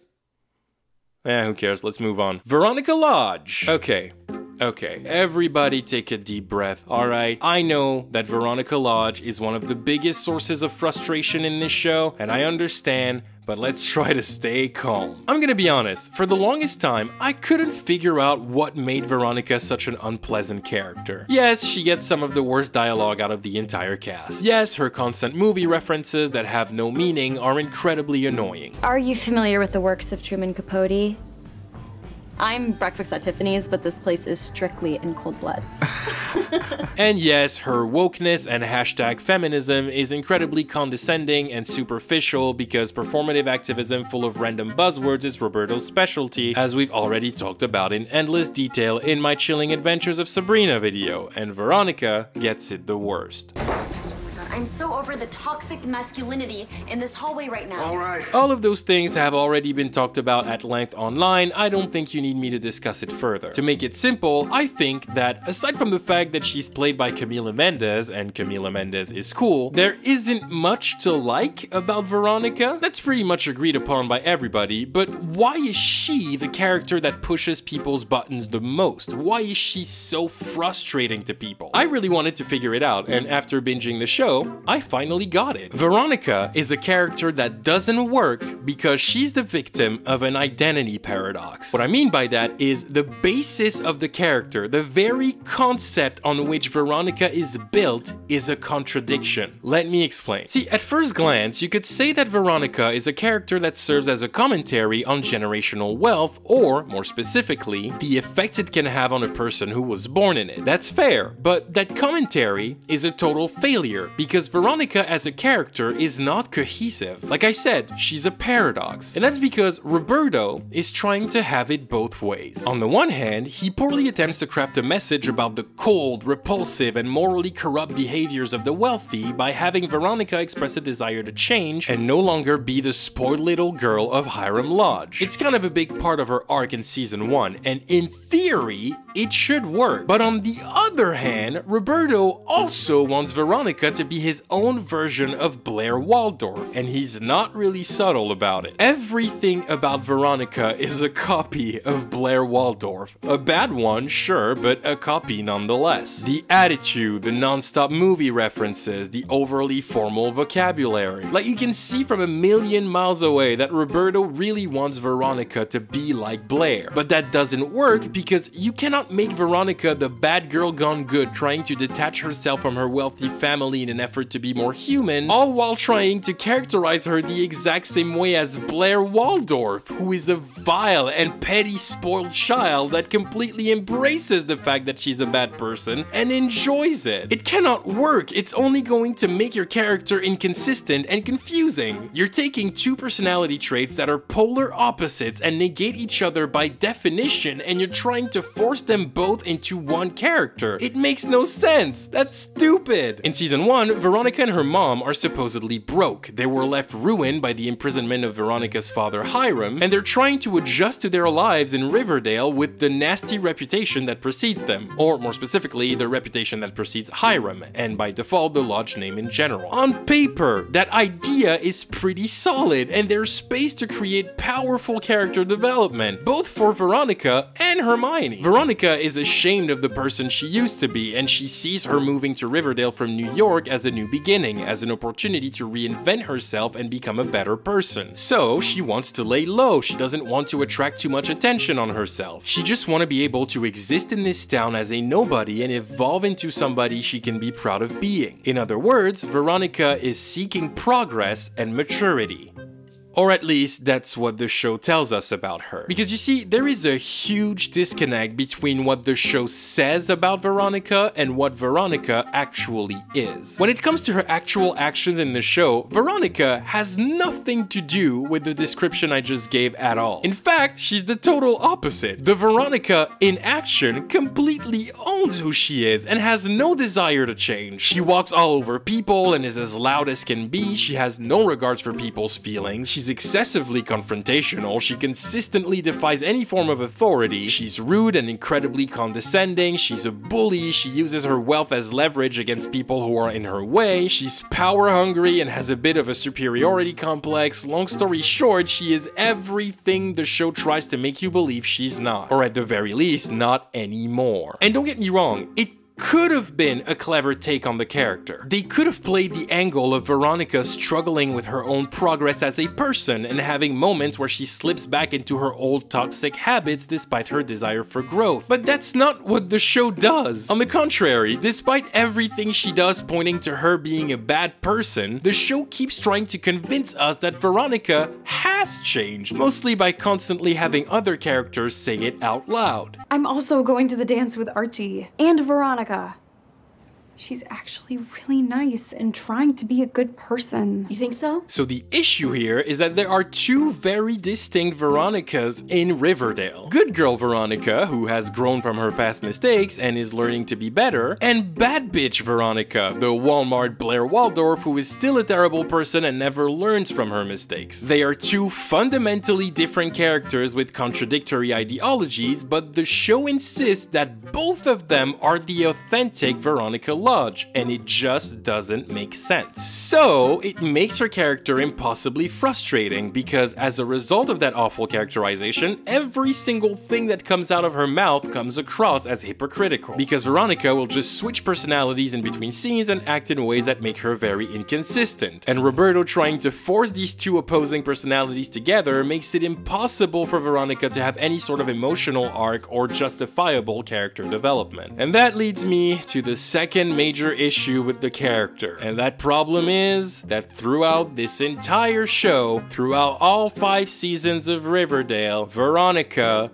has one storyline. That's it. The entire show. One storyline. Roberto gave her one arc that is repeated over and over and over again every season. Every season, Veronica's arc is just going against whatever her father is doing. It's always the same thing. Hiram has an evil plan he's trying to put in place. Veronica finds out about it. She tries to stop him from doing that, but then Hiram outsmarts her and does whatever he wanted anyway. Things look bad, but at the last minute, Veronica pulls a switcheroo and gets the upper hand on her father. That, or she's about to get the upper hand and Hiram pulls a double switcheroo and now he's winning again. Every season. The only story her and her dad have is trying to one-up each other at every turn. It's just an endless dick measuring contest between the two. In season 1, Veronica tries to stop Hiram from coming out of prison earlier and taking over Riverdale by buying key properties of the town for the Sodale project. In season 2, Veronica tries to stop Hiram from turning Archie into a criminal and taking over Riverdale by buying key properties of the town for the Sodale project. In season 3, Veronica tries to stop Hiram from turning Archie into a criminal and taking over Riverdale by buying key properties of the town for the Sodale project. In season 4, Veronica tries to stop Hiram from becoming the mayor and taking over Riverdale by buying key properties of the town for the Sodale project. And in season 5, Veronica tries to stop Hiram from destroying what is left of Riverdale by sabotaging key properties of the town for the Sodale project. The writers have literally been telling the same story over and over again for 5 seasons and they get worse at it every time. At first it works because the love-hate dynamic between Veronica and her father is really interesting. Hiram is presented as this ruthless mobster who makes people tremble all across the country, and he takes up the challenge of going against his daughter, but Veronica is his limit. She's the line he won't cross. He can't bring himself to hurt her in a way that would be permanent. And on the other side, Veronica hates her father and actively works to stop him, but she doesn't want him to die or anything. There's still a part of her that loves him. It's interesting for a while, but the storyline is just ruined by the fact that it never ends. They're stuck in this incredibly boring loop and the writers have no idea how to end it. It's been 5 seasons and Veronica is doing the exact same shit she was doing in season 1. Nothing about her character has evolved. Nothing about her story has evolved. Everything about her is a never-ending cycle, and as a character, it makes her unbelievably boring. Pair that with the broken characterization she's given from the very start, and you are left with a character that makes everybody want to punch a hole in a wall. Riverdale High first opened its doors in 1941 and hasn't been redecorated since, apparently. Honestly, I feel like I'm wandering through the lost epilogue of our town. And the worst part is, she's not even the worst character.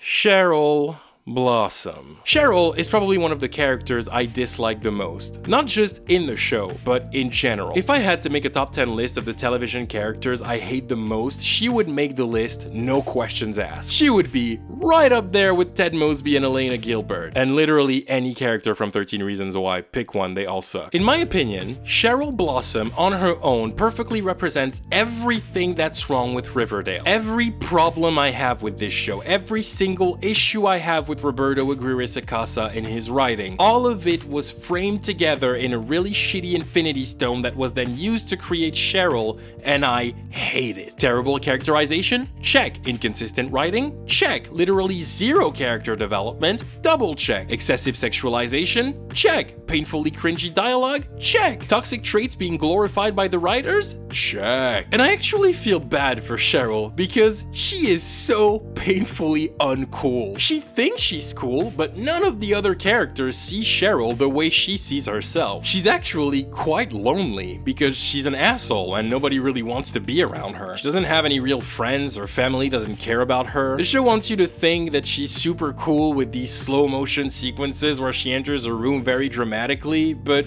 nobody seems to think that. Nobody gives a shit about Cheryl. No one respects her. The other characters are constantly rolling their eyes at her to a point where nobody takes her seriously even when she's being angry and stuff. Nobody actually likes Cheryl. In her eulogy at Jason's funeral, she even talks about that one year when Jason decided to combine both their birthday parties into one massive super party, and she eventually learned that he suggested that idea when he found out that no one wanted to go to Cheryl's party and he didn't want her to be sad. And I think the issue with Cheryl as a character stands in one major factor, which is the fact that Cheryl has no reason to exist in this show after season 1. In the first season, she is actually crucial to the plot. She's the closest person to the victim of the murder everybody is trying to solve, and she has secrets that provide answers to some of the questions created by the mystery. She wants justice for her brother, and at the end of the season, her arc feels somewhat complete. Solving Jason's murder is a very fitting and organic end to her story, but for some reason, Roberto decided that she still needed to be a main character on the show afterwards, and nothing ever justifies that. It is painfully obvious in the following seasons that the writers have no clue what to do with her, and her storylines definitely reflect that. Cheryl is a character that now serves as a device for the writers to waste time, and unfortunately, most of her contributions to the show after season 1 kill the pacing of the show. She doesn't even have an arc in season 2, she's just kinda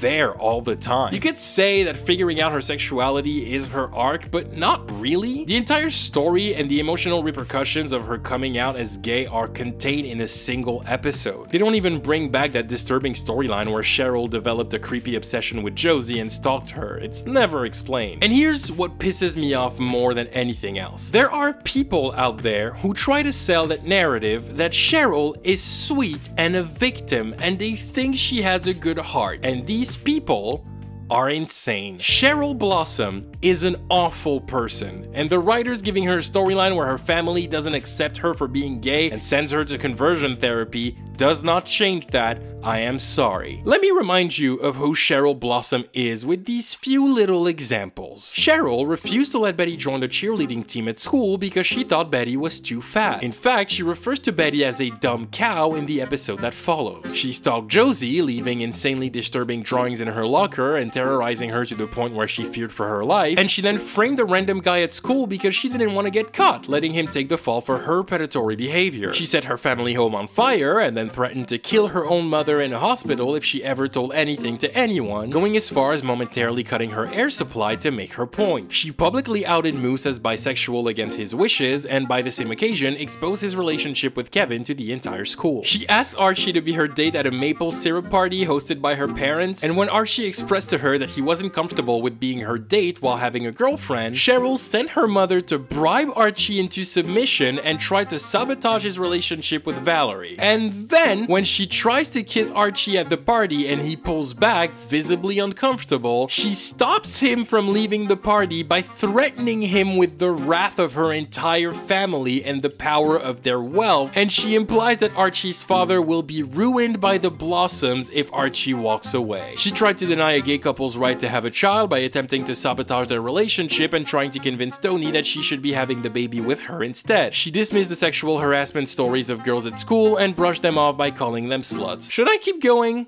Because this isn't even 2% of the list, but I feel like I've made my point. Cheryl is fucking awful, and all of those people who try to defend her and say she has such a good heart, she's literally a queen. You guys need to recheck your values. I get that you like Madeleine Petsch, I do too, but I'm sorry. There's absolutely nothing you can say to convince me Cheryl is a good person. She's just not. I am so tired of this character. I'm tired of her having 6,000 personalities that switch every 5 seconds. I'm tired of her god-awful dialogue. Literally, she refers to her brother's murder as his epic demise. It's not that I don't like quirky characters, but Cheryl really feels like the writer go out of their way to make her as incoherent as possible. It doesn't make sense in my head that a team of writers can craft a character that makes so little sense and actually think they're doing a good job. It blows my mind. And the reason why all those problems make me angry is because I know they will never be solved. Why? Because Cheryl is a character that is not allowed to break initial characterization. She's a character that is literally designed to not be able to have character development. I know it sounds stupid, and that's because it is, but sadly, it's also true. Cheryl is the sassy bombshell, and that's all she will ever be allowed to be. It doesn't matter what happens to her, it doesn't matter how many traumatic storylines are thrown at her, none of it matters because the writers do not want her to change. They never want Cheryl to not be the sassy bombshell. So you're gonna have horrible things happen to her. She's going to go through hell and you'll see her cry and you'll see her bleed. You'll see her go through the torture, but she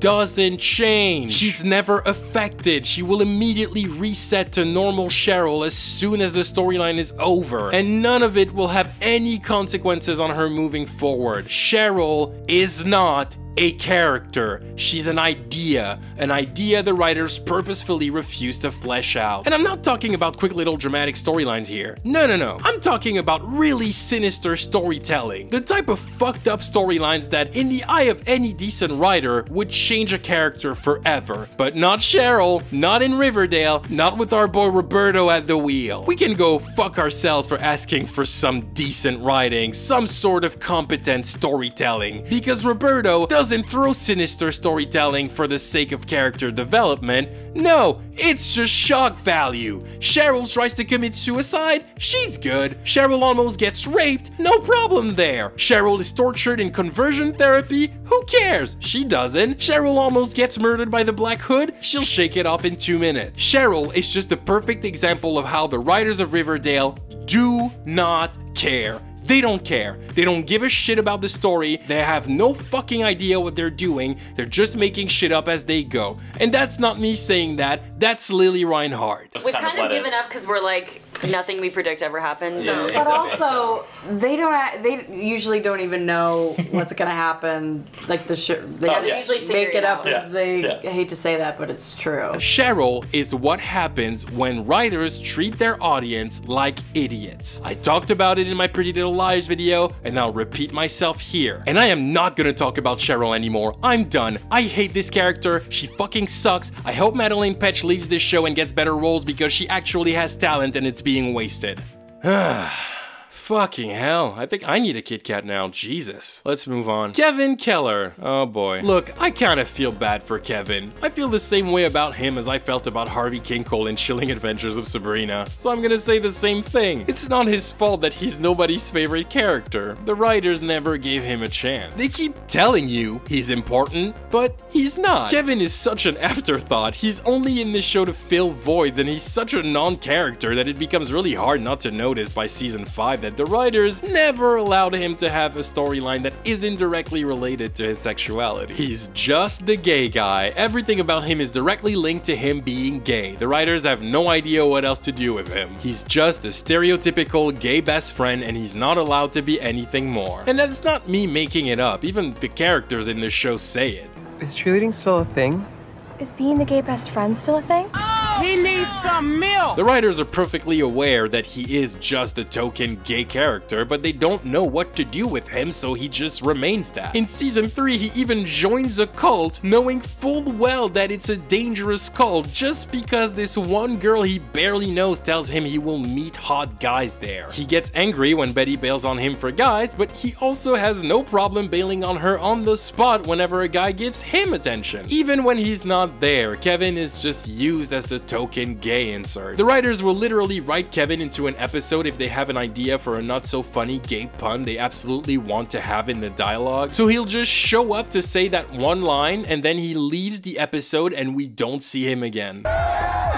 Not the kind of drag race I ever imagined myself going to, but at least the guys are hot. The rest of the time, he's gonna be in the background of a scene and will only be given permission to speak if we need a corny line that sounds like teenagers write on Twitter. Kevin is the one who will say things like "their endgame" or "R.I.P. Bughead." Literally, the first scene where he is introduced, the writers immediately have him categorized as the gay guy. That is the only information about him that we are given as an audience, and that is the only thing he is ever allowed to be in this show. Veronica Lodge, Kevin Keller. Veronica's new here. Kevin is gay, thank God. That's all he is. That's all Kevin ever does. Even in serious situations. In the first episode of season 2, when everyone gets to the hospital after Archie's father is shot by the Black Hood and is between life and death, the first thing Kevin does is go to Betty and tries to gossip about whether or not she lost her virginity to Jughead during the night. Like, dude, what the fuck? Your friend's dad is on the verge of death in a room right next to you. There's a killer on the loose. Nobody has even had time to process the horrifying tragedy that just took place. Everyone is worried, and all you can think about is Betty getting some dick?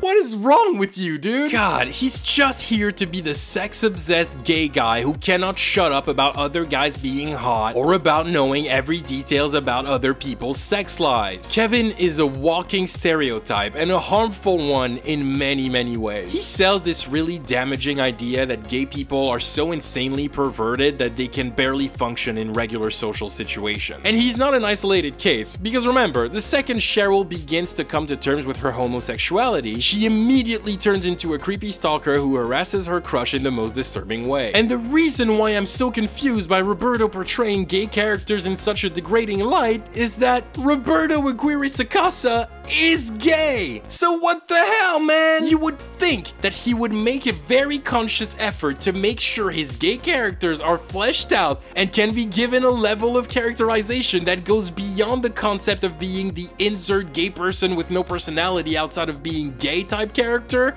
But no! At every turn, Roberto either portrays gay people as sexual deviants or dangerous psychopaths. Anyways, the other characters don't give much of a fuck about him either. The show really tries to hammer in this idea that Kevin is Betty's best friend, but I'm sorry, I just don't believe it. Betty doesn't give two shits about Kevin, and you can't convince me otherwise. Apart from the pilot, the show never even makes an effort to develop a friendship between the two of them. You never really see them hang out outside of the pilot. Betty will usually go to Kevin whenever she needs to vent about something or when the writers need her to team up with somebody to do something away from the main four. Again, Kevin is only allowed in Betty's storylines when the writers need to fill a void, because Kevin is not a character, he's a plot device. Betty doesn't care about him, neither does Archie, or Veronica, or Jughead. Oh, it's Kevin. Happy birthday, bud. And just like the other characters, he's an absolute dumbass. Because Roberto doesn't know how to write characters consistently, and they end up not making sense at all. Let me give you an example of what I mean. There's a scene in season 1 that is so unbelievably funny because Kevin makes so little sense that he accidentally comes across as the stupidest man to ever walk this earth. In this scene, Kevin, Archie, and Veronica find out that Kevin's boyfriend Joaquin helped cover up the murder of Jason Blossom with FP Jones. Kevin is surprised to find out that his boyfriend is a criminal. I know that because he literally says, "You are a criminal." Because Roberto is bad at writing dialogue. But like, yes! Obviously, genius! Joaquin is a Southside Serpent. They're notorious criminals in Riverdale. You've always known that. And Joaquin never hid the fact that he was a serpent. He literally told you the first time you hooked up and you said it wasn't a problem for you. Is this a problem? I won't tell if you won't. Everyone has been telling you it's a bad idea to date a serpent because they're criminals, and you ignored all of them. How stupid are you? Joaquin, do you know something? I'm not talking to you as your boyfriend. I'm talking to you as the sheriff's son. That doesn't even mean anything. You don't have any power as the sheriff's son, dumbass. You're just a regular citizen and an underage one at that. So grab a Kit Kat and go to sleep. No one likes you. Anyways, Kevin sucks and he's a tragedy to gay representation in media. I feel sorry for you guys. It's 2021. You deserve so much better as a community. But believe it or not, after everything I just said, Kevin is not even the worst representation in Riverdale. Toni Topaz. Okay.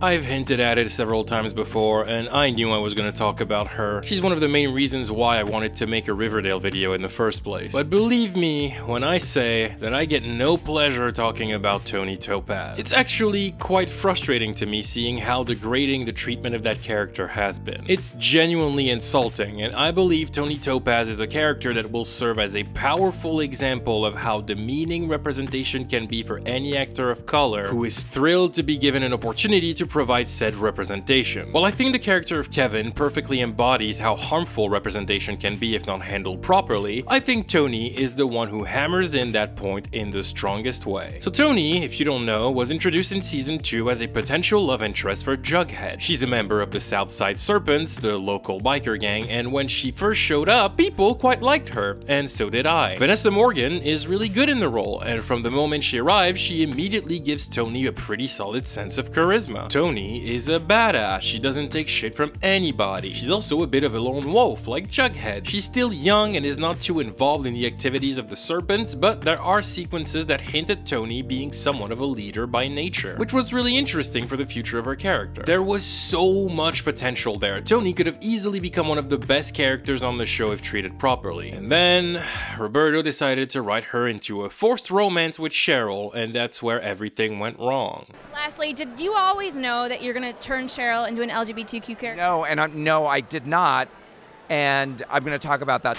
Yeah, in season 2, right around the time that Toni's first storyline ends, Cheryl and Toni become a couple. And this is where some of the most insulting writing in this show begins to happen. Now, full disclosure, this is gonna be a little hard for me to discuss without genuinely getting angry. I'm gonna do my best, but please bear with me. The regression of Toni as a character happens so fast and is so insanely demeaning, it actually blows my mind. To make it short, over the course of season 2, Roberto turned Toni into Cheryl's pet. And no, I didn't say girlfriend, I said pet. And that's not hyperbole, I need you to know that I mean it. Toni goes from being this badass, independent, and also very human character with so many distinct personality traits to being a silent background character at Cheryl's feet. Her personality disappears, her interesting dynamic with Jughead completely vanishes. You never see her hang out with the Serpents anymore, even though they're like a family to her. Everything about Toni as a character is erased from that point on. All she ever does is follow Cheryl around, and she stands next to her quietly while Cheryl does things or talks to people. She loses her entire identity. She barely even has lines in the show anymore. Now she's just Cheryl's submissive little pet, and it's infuriating. She's in the show quite a lot. Vanessa Morgan is a series regular, but make no mistake, every single second of screen time given to Toni is about Cheryl. Toni doesn't have storylines. That would be too good for her. No, she's just here to be a pretty decoration in Cheryl's storylines, the white girl. And I'm not kidding, the most that happens to Toni is at some point in season 3, she tells Cheryl that she feels lonely because she's not with the Serpents anymore, so Cheryl buys her a girl gang named the Pretty Poisons, and she's like, here Toni, I bought you new friends, and it's just, ugh. The Pretty Poisons are not even characters, they're just eye candy. They don't even have names, I'm pretty sure they never even have lines of dialogue, like they don't speak, they're literally only in scenes to stand behind Toni the same way Toni is only in scenes to stand behind Cheryl. And it sucks because the idea of Riverdale having an all-female gang could have been intriguing, but they're essentially relegated to being toys that Cheryl bought for her pet because she was bored. It's just so dehumanizing, and it's even more frustrating because Roberto has proven again and again that he would not be treating a character like Toni this way if she had been white. And it seems like I'm not the only one thinking that. Vanessa Morgan herself seems to have a lot of strong feelings about how the writers treated her and her character. If you don't know, in June of 2020, Vanessa went on a rant on Twitter to express her frustration towards the portrayal of African Americans in media, and by the same occasion, the portrayal of Toni Topaz. Tired of how black people are portrayed in media. Tired of us being portrayed as thugs, dangerous, or angry, scary people. Tired of us also being used as sidekick, non-dimensional characters to our white leads. Or only used in the ads for diversity but not actually in the show. It starts with the media. I'm not being quiet anymore. Later on, she even added in another tweet that not only is she the only black series regular on the show, she also is the one who is being paid the least out of the entire cast. And as you can probably guess, those tweets created quite a storm online and a lot of people got implicated. Now, it's fair to point out that, like I mentioned at the beginning of the video, Riverdale is no stranger to cast members publicly speaking about having a bad experience on the show or flat out disliking it. It's kind of notorious for it, actually, so this wasn't too surprising. It's no secret that the people on Riverdale don't like Riverdale. Skeet Ulrich flat out admitted that he left the show in season 5 because he was bored of it. I'm leaving Riverdale because I got bored creatively. How's that? That's the most honest answer. Sam Witwer, who is by far the most wasted actor on this show, even got in a Twitter fight with the writers of Riverdale after he publicly admitted that he thought the death of his character was dumb and that he didn't think the writers put any deep thoughts into the show. Like I said, I have rarely seen a show being so brutally criticized by its own cast on public platforms. I mean, hell, I know I mentioned it earlier, but Lili Reinhart declared in an interview that she thinks the writers have no idea what they're doing and are just making things up as they go. Seriously, just watch any interview with the cast of Riverdale. They're all really awkward. The actors are just so disinterested and bored, and they literally never have answers to the questions being asked to them about upcoming seasons because they don't have any more ideas of what's happening than we do. They're not stupid, they know they're in one of the worst shows on television. But anyways, all of that is to say that Riverdale is very well known for getting slammed by its own cast publicly. That's just business as usual for this show. So Vanessa's rant was shocking, sure, but not surprising. However, it did make a lot of people talk, so much so that eventually Roberto personally responded on Twitter and essentially admitted that Vanessa was right. We hear Vanessa. We love Vanessa. She's right. We're sorry, and we make the same promise to you that we did to her. We will do better to honor her and the character she plays, as well as all of our actors and characters of color. Change is happening and will continue to happen. Riverdale will get bigger, not smaller. Riverdale will be part of the movement, not outside it. All of the Riverdale writers made a donation to BLMLA, but we know where the work must happen for us. In the writer's room. And you know what?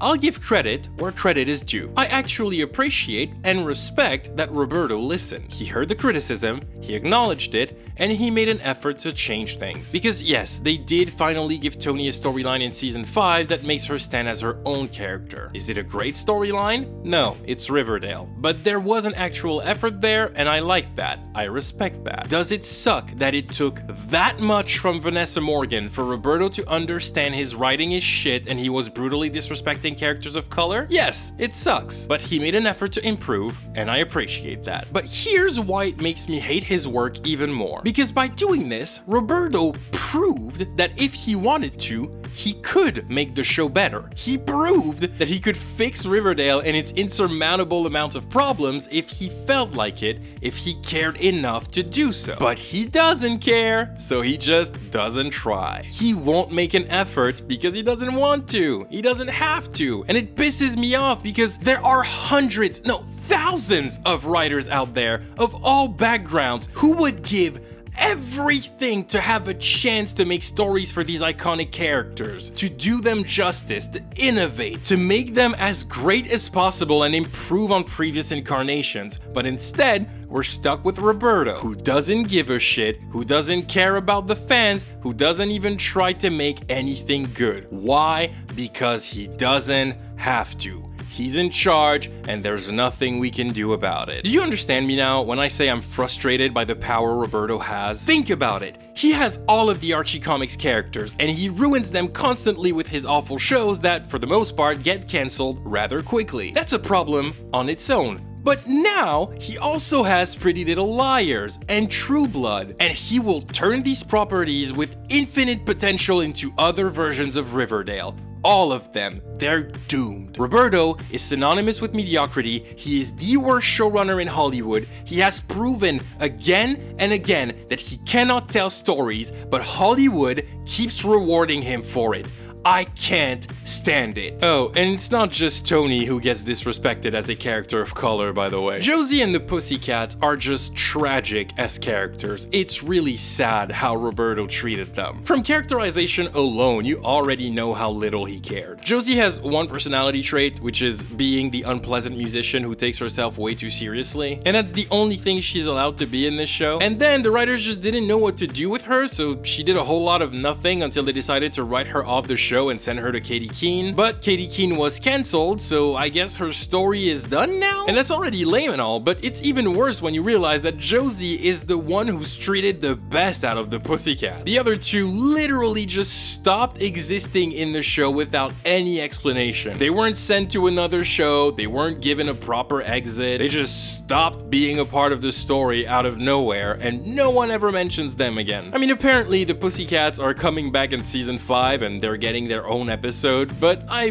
bet you that by the end of the season, they will be just as insignificant to the story and will go back to being background characters with no life. I mean, seriously, just to give you an example of how much of an afterthought characters of color are, the storyline where Josie is stalked and terrorized by Cheryl is never about Josie. Even worse, not only do we never actually get to see how that horrifying experience affected Josie, but the show ends up trying to make you feel bad for Cheryl, and they attempt to make her a victim by focusing on her emotional turmoil. The writers literally go above and beyond to justify Cheryl's stalking and never bother to give Josie an arc to wrap up the storyline. She just disappears out of it so Cheryl can get the spotlight. Josie's mother, Mary McCoy, also gone without an explanation. Every single character in this show is treated with so little dignity, with such a lack of human decency, it's crazy. Oh look, it's Chuck, the only male black character amongst the teenagers. What should we do with him? Oh, I know, Roberto said. Let's make him a one-dimensional sexual predator, then let's get rid of him and never mention him again. Oh, and let's not pretend like you remember Bernadette. Don't lie, I know you don't. But yeah,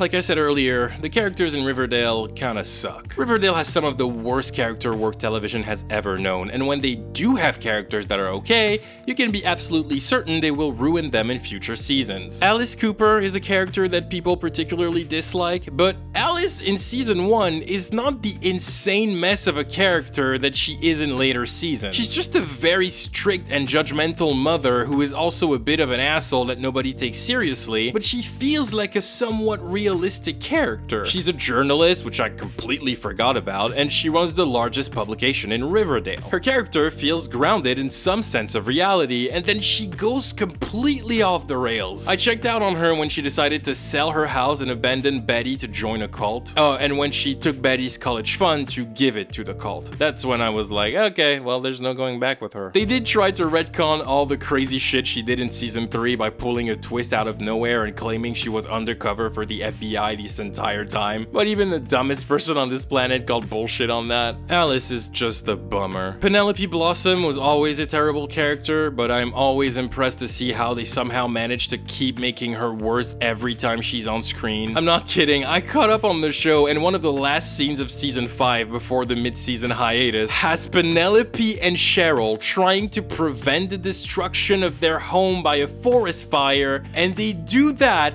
by executing a celestial prayer to conjure a windstorm and divert the fire's trajectory. And by the way, they succeed, so I guess they're witches now. The Southside Serpents were a good idea in theory. In season 1, they're actually threatening, and it seemed like the mythos of the terrifying gang from the other side of town was going somewhere. It felt like the show was setting them up to become the big villains, and I was down for that. But by season 3, the Serpents were completely nerfed in a way that I just don't understand. They went from being a dangerous gang running the real estate and the politics of Riverdale on the down low to being a gang of like 8 edgy teenagers in leather jackets who never really do anything. The concept of the Serpent King that is introduced in season 2 is just so profoundly stupid, and the idea that this title would be given to a 16-year-old is too ridiculous for it to have any chance to work. I don't know, go figure. Hermione Lodge is also an incredibly wasted character. In season 1, she's actually very interesting, and she may be one of the characters with the most depth out of everybody. She's completely useless in following seasons though, she's literally just there, so I was almost surprised to see how compelling she was in the beginning. She's morally conflicted, and she walks on a very dangerous line between the life she wants and the life she's stuck in due to who she married. She's forced to do business with the Serpents, she's put in a position where she has to screw over the few people that have been friendly to her since her return to Riverdale, she's losing the trust of her only daughter, like you really feel bad for her. I also completely forgot that season 1 was setting up a romance between Fred Andrews and Hermione Lodge. Like, that was a thing. We even find out they dated for a while when they were in high school and they were in love, but Hermione eventually chose to go with Hiram Lodge because he was rich, and Fred was a good guy, but he didn't have much. Hermione saw marrying Hiram as an investment in her own future, but season 1 hints heavily at the idea that she never stopped loving Fred. And then that's it. Their dynamic is never explored again. They barely even have scenes together after season 1. The storyline just disappears without any form of real closure for either of them. It's really weird. It's really exhausting to think about these characters. The more you think about them, the more insane they become. Like, it's just...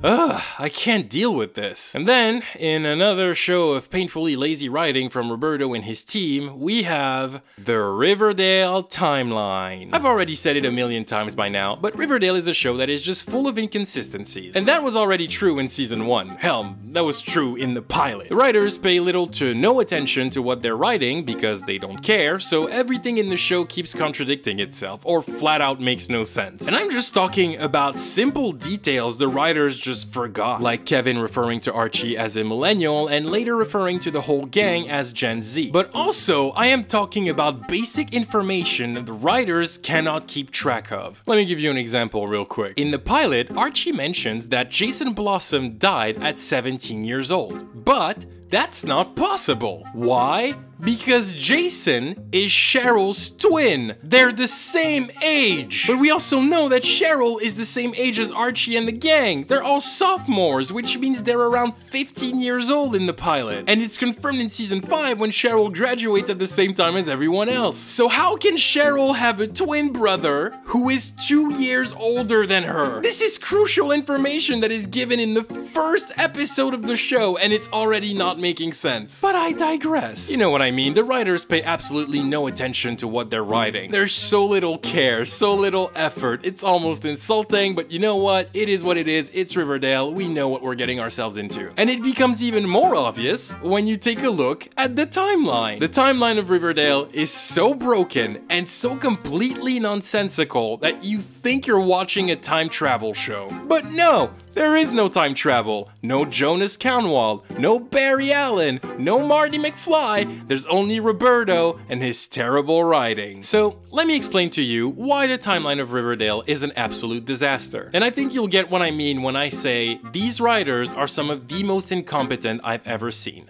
Buckle up, this is a real mindfuck. In season 5, like I mentioned earlier, after the kids graduate high school, there is a 7-year time jump forward in time. And when that happens, we are told that it's now the year 2021. But that makes no sense, because that would mean that Archie and his friends graduated high school in the year 2014. However, when Jughead fakes his death in season 4, a few weeks before graduation, so before the time jump, we are told that he died on March 18, 2020. And in the same season, when Veronica is accepted to Harvard, because obviously she is told on the phone that she will be joining the class of 2024, meaning she will be graduating high school in the year 2020. So that means that the season 5 time jump should be taking place in the year 2027 and not 2021. It just doesn't add up. How did 1 year go by during the supposed 7-year time jump? And similarly, if the kids graduated in 2014, that means that season 1 takes place around the year 2012 because they're sophomores. They have 2 more years of high school to go through. But in the pilot, Betty tells Veronica that Riverdale was founded in 1941, which is impossible because in the season 1 finale, the town is celebrating its 75th anniversary, which means season 1 can only be taking place in the year 2016. But that's also impossible, not only because they graduate in 2014, but also because Jughead fakes his death before graduating in 2020. So that would mean that 4 years went by between season 1 and season 4. But again, they're sophomores in season 1, so we know that the story from season 1 to season 4 takes place during their last 2 years of high school, which means season 1 should be taking place in 2018. Are you guys still following me? And that starts causing problems with the information we're given about certain characters. For example, in season 3, there is a flashback episode that follows all of the kids' parents when they were juniors in high school at age 16, somewhere between the year 1990 and 1994. Meaning, if season 3 takes place in 2013 according to the time jump timeline, the oldest the parents can be is 39 years old. That makes sense, except it doesn't make sense, because in season 3, Jughead's father celebrates his 50th birthday, and that's not possible. And you know what? Even if season 3 took place in 2019, which is the other suggested timeline of the show, it's still impossible, because Jughead's dad could not be older than 46. And you wanna know what the worst thing is about it? You wanna know what the worst thing is? The worst thing is that Roberto was asked about the inconsistencies of the timeline in an interview, and you want to know what his answer was? His answer was, oh yeah, the timeline's broken. We didn't really care, we just hoped people wouldn't notice. We kind of thought we were going to be squishy about the details and just get into the new season, and then hopefully people wouldn't try to reconcile the timelines. And then he added, only in Riverdale can that time paradox exist. Yes! Only Riverdale can have that time paradox, but it's not because Riverdale is magical like that, it's because you're a terrible writer. God damn it, I can't stand this man. How can you care so little? How can you be so lazy? Somebody please give the Archie Comics characters to somebody who actually wants to write good stories. Oh wait, we can't do that! Do you know why? Because Roberto Aguirre-Sacasa is not just the showrunner of Riverdale, he's also the chief creative officer of Archie Comics. So he decides everything that happens with these characters inside and outside of the show. It's not just the show that's doomed, it's the entire franchise, because he's running it. Riverdale is my worst nightmare. Not because of the show itself, but because it is a perfect showcase of how broken Hollywood's system can be sometimes. And I know the CW has a reputation for continuously settling for mediocrity, but this is on a whole other level. And look, I don't know Roberto Aguirre-Sacasa personally. Maybe he's a cool guy, you know? Like, who knows? I don't have a problem with him as a person, I just have no respect for his work. It sounds harsh, and I'm sorry, but it's true. He's a terrible showrunner, and in all honesty, jokes aside, as somebody who cherishes filmmaking and loves seeing filmmakers on the rise really putting their all into their stories and all that stuff that makes movies and television magical to me, Roberto Aguirre-Sacasa is the worst case scenario in my head. I know I said it earlier, but the thought that thousands upon thousands of writers who would kill to get a chance to bring these characters to life with respect and effort will never have the opportunity to do so because Hollywood would rather let Roberto turn them into his sexual fantasies is genuinely heartbreaking to me. Riverdale could have been something genuinely cool. It could have been a Stranger Things type show with amazing characters and great stories. And I know that it has become a universal inside joke to just watch this show be the pitiful train wreck that it is, and it makes me laugh too, don't get me wrong, but there is a part of me that finds it kinda sad. The fact that something as iconic as Archie Comics was given an adaptation that only survives for being bad, I think it's sad. The fact that Roberto keeps being rewarded for doing the bare minimum, I think it's sad. And if I can give a bit of praise to the man, I will say I think Roberto is good at coming up with concepts. The idea of taking Archie Comics characters and dropping them in a gothic murder mystery was brilliant. The idea of reinventing the character of Sabrina Spellman and her entire mythos in a horror setting, genius. Those are fantastic ideas he could help develop.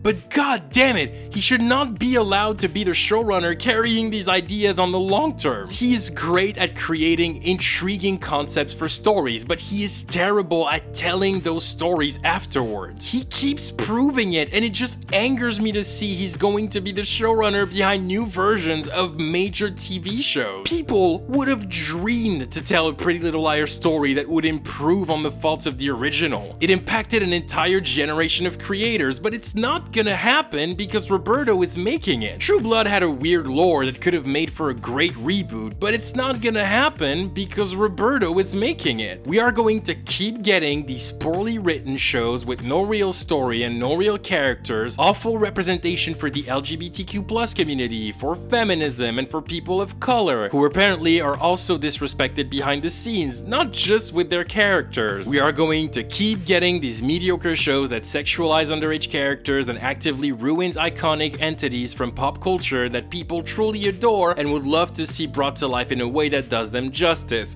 And these shows are probably going to keep getting cancelled because Riverdale was a lucky strike. And who knows what he's going to get next. I know everyone already thinks Roberto is a joke. I'm not teaching anything to anyone here, but man, it's just hard to watch. I find it discouraging for filmmakers out there. I'm not saying I want the show to be cancelled because the reality of a show's cancellation comes with hundreds of crew members losing their jobs, and that sucks. I never want to root for people to lose their jobs. But I did hear a rumor that Riverdale only keeps going on because most of the actors are stuck in their contracts, which usually is 6 or 7 seasons. I'm not sure if that's true, but if it is, and that means they're just waiting for the contracts to end so they can fuck off, that means Riverdale is on its way out. The show is probably gonna end next season or the one after that, which is a good thing because I really like that cast and I can't wait to see what they do after when they're not locked in Vancouver shooting the show for 9 months every year. I'm pretty confident they're all gonna do great things, they're gonna get great opportunities, and they deserve it. They deserve much better than Riverdale. Riverdale is an anomaly that never should have worked and would not have if it hadn't turned into the biggest inside joke of the century. But with all that said, I'm gonna try to balance things out a little. I just rewatched this entire show and somebody on Instagram asked me what I thought was the best episode of Riverdale and the worst episode of Riverdale, and I thought that could be a cool way to end the video. In all honesty, I believe the best episode of Riverdale is In Memoriam, the first episode of season 4, which is a tribute episode to Luke Perry, who left us way too soon. This episode is actually really good. They decided to pay tribute to him through the character of Fred Andrews, who in the show dies as a result of a hit and run after he stopped on the side of the road to help a person in need. And it was really well handled. There's this scene where everybody sits down and talks about their best memories of Fred, and it's actually quite emotional. Shannon Doherty makes an appearance in the show as the last person who interacted with Fred before his passing, which, if you don't know, Luke Perry and Shannon Doherty were both in the original Beverly Hills 90210 back in the 90s, so that was also pretty powerful. Like, there is a lot in this episode, and you can tell they really put a lot of effort in for once, and it's beautiful. The episode is actually really well directed. It looks so good, and the final parade scene where the whole town gathers to welcome Archie home with his father's body, it's great. It's the only episode of Riverdale that I can call great, and it was just as effective when I rewatched it. It's a very, very well-made episode. I also watched interviews from the cast talking about how shooting that episode was therapeutic for them, and yeah, watching it, you can tell how much emotion goes through their performances. And the characters are written well. The dialogue is much better. Like, Veronica talks like a normal person in this episode. It's actually really refreshing to not cringe at her every time she says something.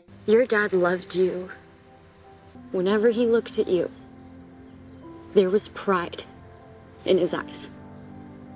He was proud of you. But yeah, overall, this episode is genuinely great, and it holds up pretty well. And when it comes to the worst episode of the show, well, you know, there's literally 5 seasons worth of episodes to choose from, because apart maybe from a handful of them, they all could make that list. But I think we all know what I'm gonna say, right? I think it's pretty much the answer most people have. It's not gonna be an unpopular opinion. It's the Heathers musical episode. Of course, it's the Heathers musical episode. All of the musical episodes of Riverdale are the worst episodes of Riverdale, and frankly, I hesitated for a hot minute to choose this one specifically. Because then there's also the Wicked Little Town musical in season 4 that is just something else. But in the end, I just had to go for Heathers, and here's why. While Wicked Little Town could earn the title of worst episode of Riverdale in some ways, it's still contained in the ballpark of Riverdale. The Heathers musical, on the other hand, is not only the worst episode of the show, but in my opinion, it's also one of the worst episodes of television ever made, period. Riverdale at its best is just very average, and Riverdale at its worst is whatever the fuck that is. Cheryl, I'm trying to be professional here. Can you not? Are we gonna have a problem? Nothing about it works. The music sucks, the episode story sucks, the characters suck more than usual, and so does the writer's incredibly lame attempt at meta humor. Yes, it's untraditional, but to me there's nothing more amateur than age-inappropriate casting. Ha ha. You guys are so clever. Did you high-five each other in the writer's room after this one? The writing of the musical episodes is always frustrating because in order for it to work, everyone has to act out of character, and that's just bad. Good musicals know how to handle the music part while staying consistent with its characters. Let me explain what I mean. In the musical episode of season 2, Jughead doesn't sing at all, and he also doesn't join the school's musical either. That's because Cole Sprouse was fundamentally opposed to the idea and refused to sing because he thought that went against everything Jughead is as a character, as he explained in an interview at the 2018 Comic-Con. For me, you know, if Jughead getting on stage in front of a crowd feels like it's in line with his character, then totally fine. But he's fundamentally an antisocial kid, so it doesn't really seem like something he would do. This makes a lot of sense, and it should have stayed that way. Let the others' characters sing. It makes sense for Archie to sing. It's well established that he's a musician and a songwriter. It makes sense for Josie, she's a pussycat. It makes sense for Cheryl and Kevin and Veronica, who owns a stupid speakeasy where she performs from time to time. Put them in the musical, let them do the singing. Jughead doesn't fit in that scenario. Cole is right, it doesn't line up with his character. What he's asking for here is really basic writing, just one little shred of consistency for his character. But do you think Roberto and the writers care? No, they don't, because in the following musical episodes, he sings. But again, the Wicked Little Town episode is right behind it, not only because of the music, but if anything, just because of this one line. Just listen to us. We're people, not numbers. We're Generation Z. Sir, you need to get yourself a milkshake and just sit down forever. So, in conclusion, Riverdale is a glitch in the Matrix, a strange anomaly that never should have been able to exist for this long. A twisted nightmare that will haunt our generation for a very long time. But it's still better than Emily in Paris. I'm kidding. It's a joke. Don't come at me. I'm kidding. I don't actually think Riverdale is better than Emily in Paris. I have my limits, okay? I might be crazy, but I'm not insane. No, Riverdale is definitely worse. Rewatching it for this video was actually difficult. I wasn't really joking when I said that earlier. And I don't think I'll ever watch another episode. I don't even think I'm gonna finish season 5. I'm over it. Good luck to those who can't stop. When they finally announce the final season, I'll probably tune back in to watch the series finale, but that's it. That's all I can do. I have one fuck left to give to Riverdale, and I'm gonna keep it to see how this disaster ends. I cannot wait for it to finally go away. 6 to 7 seasons is way more than it ever deserves, and I want to see this cast thrive in better things. I'm done. Peace out. Hashtag free the Riverdale cast. Hello, friendly space ninja. Hi, friendly space ninja. Friendly space ninja. Hi, this is my opinion on Riverdale. Hello, my name is Adna. And I'm a survivor of Riverdale. Riverdale is what happens when you combine boomers who think they know what's trendy and what teens are like with fan fiction. I actually enjoyed the first 2 seasons of Riverdale. I think the mystery was good, the actors were into it. So all I can say about Riverdale is that it is a guilty pleasure for me. Had the highs and lows of high school football. Riverdale used to be a teenage mystery drama, but I don't know what it is anymore. I started watching Riverdale when I was in 6th grade. Riverdale is the best, and I mean it, okay? The best comedy show I've ever watched. I think the reason why Riverdale has been on for so long is because so many people watch it ironically, just to make fun of it. Toni, like, starts out really interesting and, like, cool and, like, a great addition to Riverdale. And then, like, she gets with Cheryl and she, like, loses basically all complexity. I only managed to get through the first season, which I thought it was, okay. And I think what is not enjoyable and what makes it go down is the romances. In a way, I kind of don't want Riverdale to end because I just want to see how far the writers can go with this show. The question is not, is Riverdale a good show? Because that's just not the scale on which it exists. After I turned it off, the next day I forgot everything that happened there. Even here in France, we know how much bad it is. Watching this show is self-torture. That's all I can say. Why? And I'm just kind of over the whole 25-year-old plays a 16-year-old gig. You know, I think it's time that we start making shows for teenagers and then we start making shows for adults. And we kind of nip in the bud this fascination of being a teenager with very adult scenarios because it's confusing to teenagers, it's very obviously confusing to adults, and it's just not healthy. Oh, I watch Riverdale for the plot. As long as I'm a big spoon.